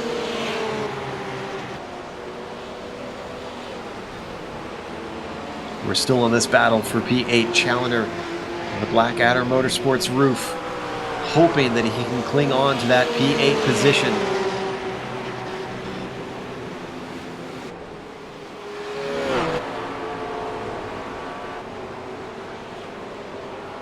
This is currently the closest battle up of the top runners that we're seeing. The other one that could erupt is, actually, wait a minute. Denny Rates has overtaken Peter Ridley at some point, but we can't go to that now because Christian Challenger is under threat. Frederick Rasmussen, and I think Challenger lifted. Challenger lifted on the straight, it looks like, and let Rasmussen through. Could be near in the incident point limit too, and just thought, hey, I've got to try and keep it clean too here in the final laps. So that is done and dusted. Let's jump back one more position. Denny Rates is currently in P10. He has somewhere along the line finally overtaken Peter Ridley's Nitor Velo BMW.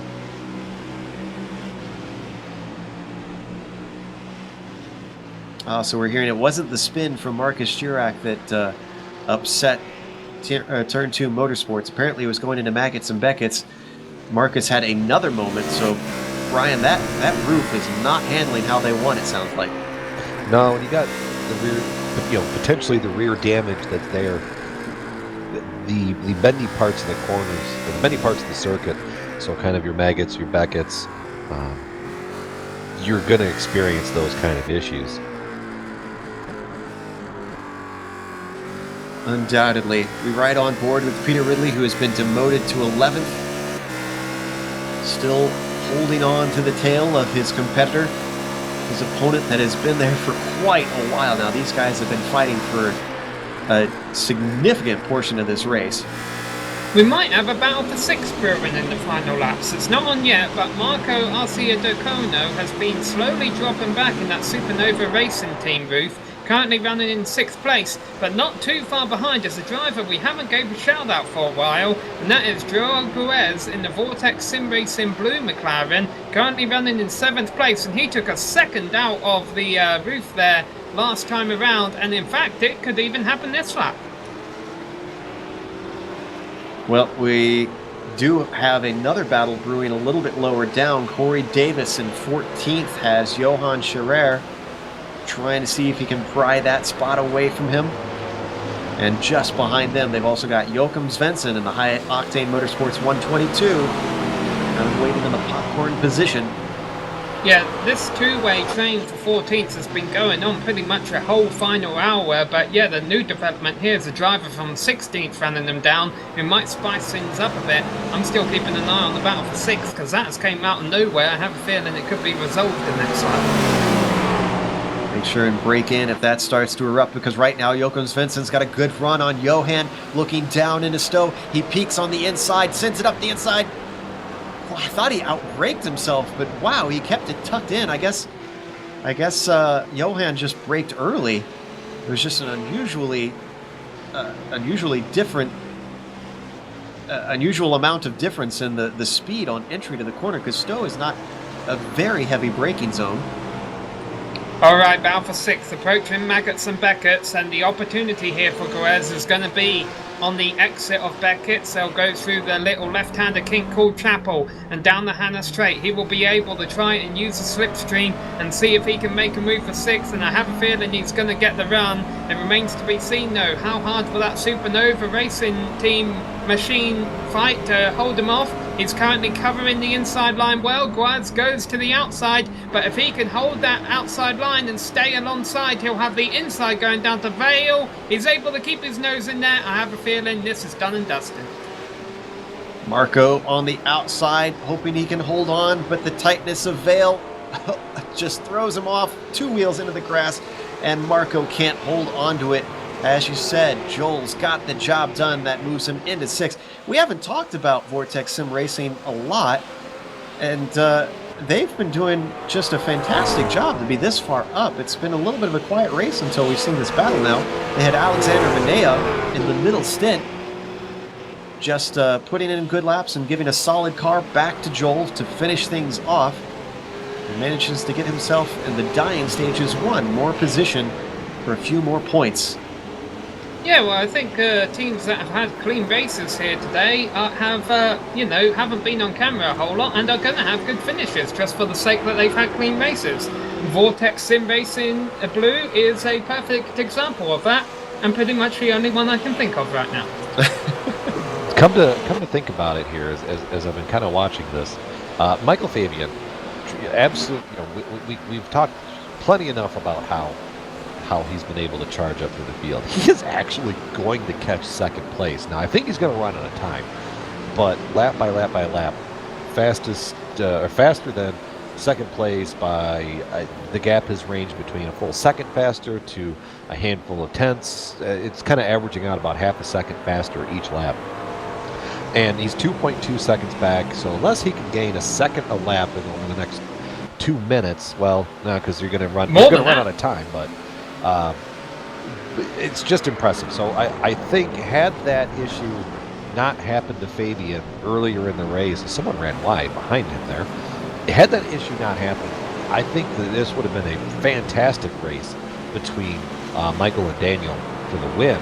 But instead, we're just going to see Michael make a hard charge to get up to second place. I think he's going to have more time, though, because our leader is crossing the start-finish line right now when there's 1 minute and 50 seconds left to go. No, the white flag is out, I think. I thought he crossed it in enough time where there would be 2 laps to go, but I think the white flag is being displayed. We'll have to wait and see. Unfortunately, our timing and scoring won't really tell us until the time is fully out. We're looking at Vollmeyer right now, 1.3 seconds ahead of Fabian. Now, just another thing, did we see Rasmussen overtake Challenger? Because he is now up to P8. I can't remember if we got that one on screen. Well, Challenger was the one who let him by. That's correct. Excuse me, Challenger's still with him then in that case. What's killing Fabian is Roberto Zini right in front of him. And Fabian, once again, is getting on the microphone and kind of chewing him out over the all teams radio. And he gets balked coming through Stowe a little bit. I have a feeling that cow's... no, he gets out of the way finally, but this is going to get interesting coming through here. Depending on when the timing and scoring calls it, to see when the white flag is, but I think they might get one more lap here. What do you guys think? Yeah, well, it was very interesting because Schutz crossed the line with about 1 minute 50 to go, whereas lap times have been about 1 minute 48. It's going to be very close. He's coming up through Priory now into Brooklands. Let's watch Daniel see if he gets the checkers or the white. You can see about 15 seconds to go. It's going to be extremely tight. Is he going to slow down and end it here? And last lap. White flag just comes out now. That was ever so close. And this is where that, remember we were talking about fuel strategy. How many guys anticipated that we're going to have one extra lap around here?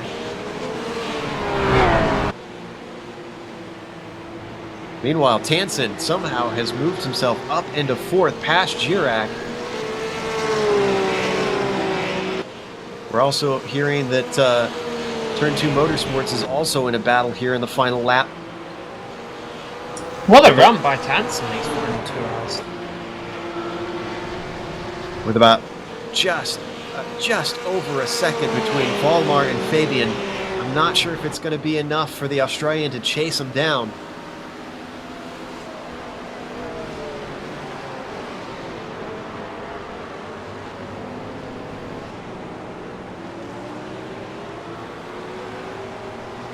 Well, this has been a great race by that IRML racing team today, because let's not forget that they almost got wrecked there early on in the spin. They went to pass for the lead, ended up getting a little bit of argy-bargy, fell back to 3rd, had to run the leaders back down again, took the lead, ran away with the lead. However, it looked like strategy may have not played out in their favour for the final stint. However, the number 111 was in the pits longer than we thought it would be, and really it's just been a runaway victory since then. They've only got 2 more corners to go. Daniel Shoup comes up to Luffield. Talk about a spotless car. They had a little bit of contact, but you can't see a nick on that thing. IRML Racing Team's roof comes across through Woodcote over to the line, and Daniel Shute is going to bring them the checkers for the win. And it's not over for P2. Vollmeyer has only 3/10 over Fabian, but he got a good run out of Woodcote, and he is going to be able to retain that second spot on the podium. Fabian just short. Has to wonder what could have been in rounding out the podium. He needed this race to be 301 minutes. Oh, what could have been. Gregory Tansen, great run for fourth place for MSP Drivers Home 4. Marcus Girac, maybe slightly disappointed, starting in second, coming home fifth for Core Motorsports Red. Joel Guez, we were congratulating him earlier, and congratulations once more for a sixth place spot. Marco Arcidiacono finishing in seventh position, and Rasmussen was not able to chase him down. He finished eighth, just a little bit behind. Still a great run by Rasmussen, though, not making a single incident, and pretty much his whole race was that third hour. Yeah. Challoner rounding out ninth place there for Blackadder Motorsports, and then rounding out the top 10 was the Radicals Online GT3 car. Denny Rates in that machine as it takes it across the line. Peter Ridley for Nitor Below in 11th. 12th was Wim Stockmans. Patrick Ball in 13th. Corey Davis is still coming to the line. We've got a few cars behind him fighting for position. In fact, these are the last cars on the lead lap. Svensson's out of fuel, I think. He's very off the pace. He's spinning in grass on the final turn. I was just about to say he spins. I don't think he's going to make it to the line. He's trying to shortcut it as far as he can go. Well, it doesn't matter. He's the last car on the lead lap. He's going to finish 16th no matter what, but it's bragging rights at this point. Oh, that's got to be a little bit disappointing. So that rounds out all of our drivers. We're going to come back in a moment with the unofficial results. Also, hopefully we'll have a few driver interviews. In fact, we already have our winner in the booth, so that's fantastic. On screen, we're going to have the upcoming races that we broadcast here on the Global Sim Racing channel, so don't go away.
Welcome back to Silverstone, where we just watched round 4 of the Blancpain Endurance Series qualifiers here on iRacing.com.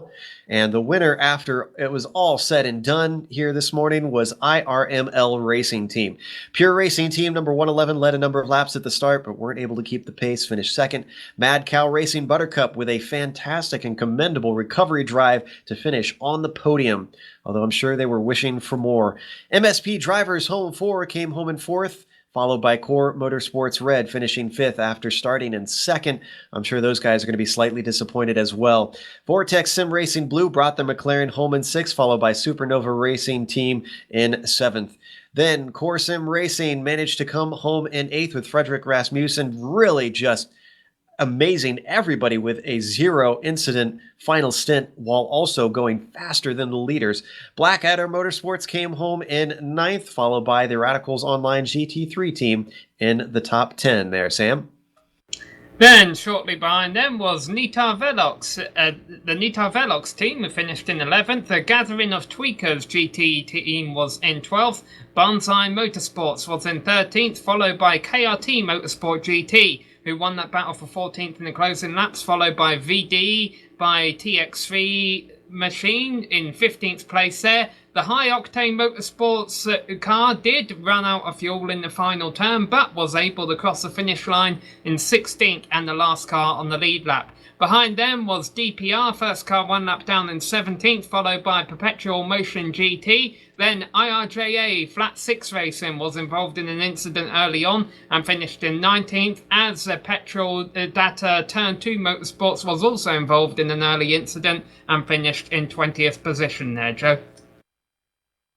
In 21st, it was Ace of Spades Motorsports, followed by PLZ Team number 2 in 22nd.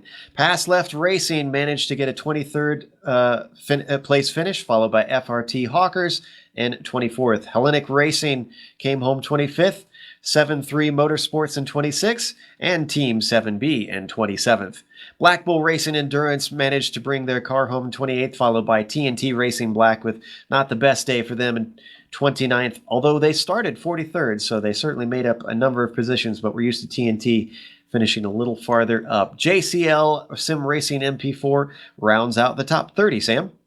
Yeah, after starting at the back in 46th place. Now, all those cars were within 3 laps of leaders. Now you get to the cars that were involved in pretty big shunts today, including Pure Racing Team there in 31st place, Monster Energy Endurance in 32nd, F1 APS1 in 33rd, Evolution Racing Australia in 34th, GTL VRT in 35th, Orange Devils in 36th, CMSRacing.com Omega in 37th, Alpine Eagle Racing 38th, Torque Freak Racing in 39th, and Pros Racing Sport JD in 40th place, 99 laps down. These are all cars that DNF'd, and I believe many of them were ones that ran into accidents on the first lap. In 41st, it was Glacier Racing BES. Then in 42nd, Positive Sim Racing. 5R Racing Team finished 43rd. Dream Factory 44th. Excelsior Racing Team taken out early in 45th. And rounding out the field, GTROS Spanish Sim Racing Team Silver. Up first, we have our winning team ready for an interview, Daniel Schuch and Philip Knoll. Let's bring them into the booth and talk to them about how their race went. First off, congratulations, guys, on the win. You had a bit of a hairy moment early on. Tell us about that overtake attempt up into Vale Corner. Yes, it was a little bit difficult. I tried to push into the corner, but at least he hit at me at the rear, and yes, I couldn't hold the car on track. Now, it took you guys a while to get back up to the front and then overtake for the lead. Did you know that you had better pace than the Pure Racing Team from the very start? Or was that something that only became apparent partway through the race? Yes, obviously. From the start, I saved a little bit my tires, and I know that I'm better in the race than in qualify. And yes, after a few laps, I thought about that I can attack and push and close the gap. And yes, Obviously, the pit stop, the first stop, was very good timed, so we could take the lead and earn some gap. Yeah, from there was no looking back. And Daniel, fantastic job running the anchor leg, bringing the car home and taking the checkers. First question is, how should we pronounce your last name? We were a little bit lost on that one. Yeah, yeah. I know that my pace wasn't so good as Philip's, so yeah, I've shown that I'm 17 seconds ahead of Patrick Pichler's team. So yeah, I try to manage it, but yeah, I know that I could be constant, but not in that pace like Philip. So we are happy that we have won, but yeah, it's too bad that we don't earned more points than yesterday. Additionally, we had to save fuel the last 4 laps. While crossing the finish line, we had 2.3 liters left. Oof, so it was pretty close. We were wondering if anybody would have fuel problems once again. Well, thanks for coming and talking to us. I'm sure after 3 hours, you guys are going to want to go celebrate and maybe relax for a bit. So once again, nicely done. Thank you very much. Yes, also thank you for the amazing broadcast. So first time that we had second split where you broadcast. So as I've seen the 2 hours, very amazing. Thank you very much. We're glad to get to have you guys in there. You gave us a good show. That was Daniel Schuch and Philip Knoll, who finished first today for IRML Racing. Up next, we have third place finisher Michael Fabian. Let's pull him in here. He drove for Mad Cow Racing Buttercup. He was with Leighton Fine today. And it seemed like the story of the day, Michael, was that you guys were just playing catch-up. Yeah, and didn't we need it? Our first 2 races of the weekend didn't go as planned. Both of them we ended up in top split, crashed out. First one was a racing incident. Can't do much about that, but the second one, it was complete carnage. Lap 1, about an hour's repairs. So we really needed a good finish. Contemplating starting from pits, but I qualified pretty well, so I risked it and turned out pretty good. Now, we got to talk to Excelsior Racing during the race to ask their view because they were caught up in that wild incident on lap 2. Tell us what it looked like from your perspective. What exactly happened? Do you think there was anyone to blame? A few hours ago, hard to remember. Yeah. I think there might have been 2 separate incidents.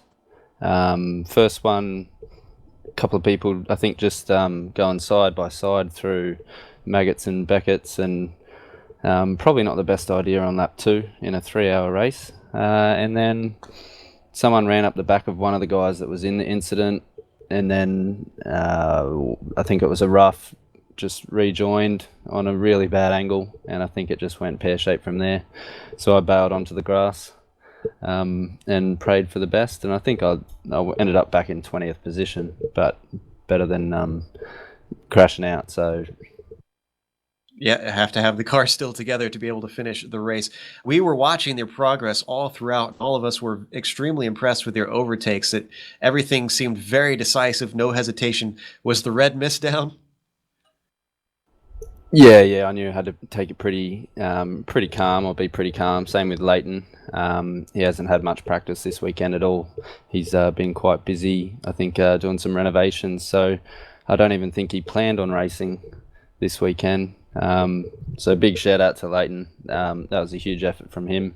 Really put us in a good position for me to bring it home. Oh, we do have a question about your team names. I know we were wondering, we saw that you've got Buttercup. What are the other team names that I'm assuming are cow themed? Definitely still cow themed. So we've got Bessie, that's got Scott Gray, James Stevenson, Alex Lamb, who's recovering from an injury, so he hasn't raced for a bit, but he's a freak. And who else did I miss? James Pettigrew as well. So they drive Bessie. Daisy was an old school cow who I think we've put her out to pasture. She had a few shockers. And Primrose I've seen, but there's plenty more yet to be discovered, I think. It's been giving us a lot of enjoyment up in the booth. So thanks for bringing us laughs and bringing us lots of excitement. Even though third place is impressive, I'm sure you guys wanted a little bit more. So both congratulations and commiserations from us. And thanks for talking to us. Thank you. Just a quick shout out to all my teammates, all the cows. We got Leg, Lars, Bino, Scotty, both Jameses, Alex, Chunter. He's our engineer and he does all our strategies. Awesome. All the other cows that don't race the GT3, they're all there supporting, and shout out to my mum. Love you, mum. All right. Great stuff. Thanks, Michael. Thanks, guys. That was Michael Fabian, third place finisher, along with Leighton Fine and Mad Cow Racing Buttercup. We're going to close up for today, as that's the last of our interviews. So thanks for coming and joining us for the 3 hours of Silverstone in round 4 in the Blancpain Endurance Series qualifiers. And of course, obviously, thanks to Blancpain for sponsoring this series and making this happen here on iRacing. Thanks to the software and hardware that we use for our broadcast. You can see those listed on your screen. Thanks to the team today, Sam, Brian, Amjad, and Dougie. If you'd like to find out more about GSRC, you can find it at globalsimracingchannel.com, along with archived races and upcoming broadcasts. We're also on Twitter at GSR Channel. And that is going to be switching to @GSR Broadcasting on December 1st. So update your Twitters. We're going to be switching over soon. And of course on Facebook at /Global Sim Racing Channel. Special thank you to Eric Ekholm and Casey Lalonde, who both provide music for our broadcast. Their music can be found at the locations listed on screen as well. Next race, that's going to be Monza, Sunday, November 28th at 12 p.m. Eastern. We also have upcoming races for other series on screen, so check those out and mark them down on your calendar. But until next time, race clean, race hard, and I'll see you on the track.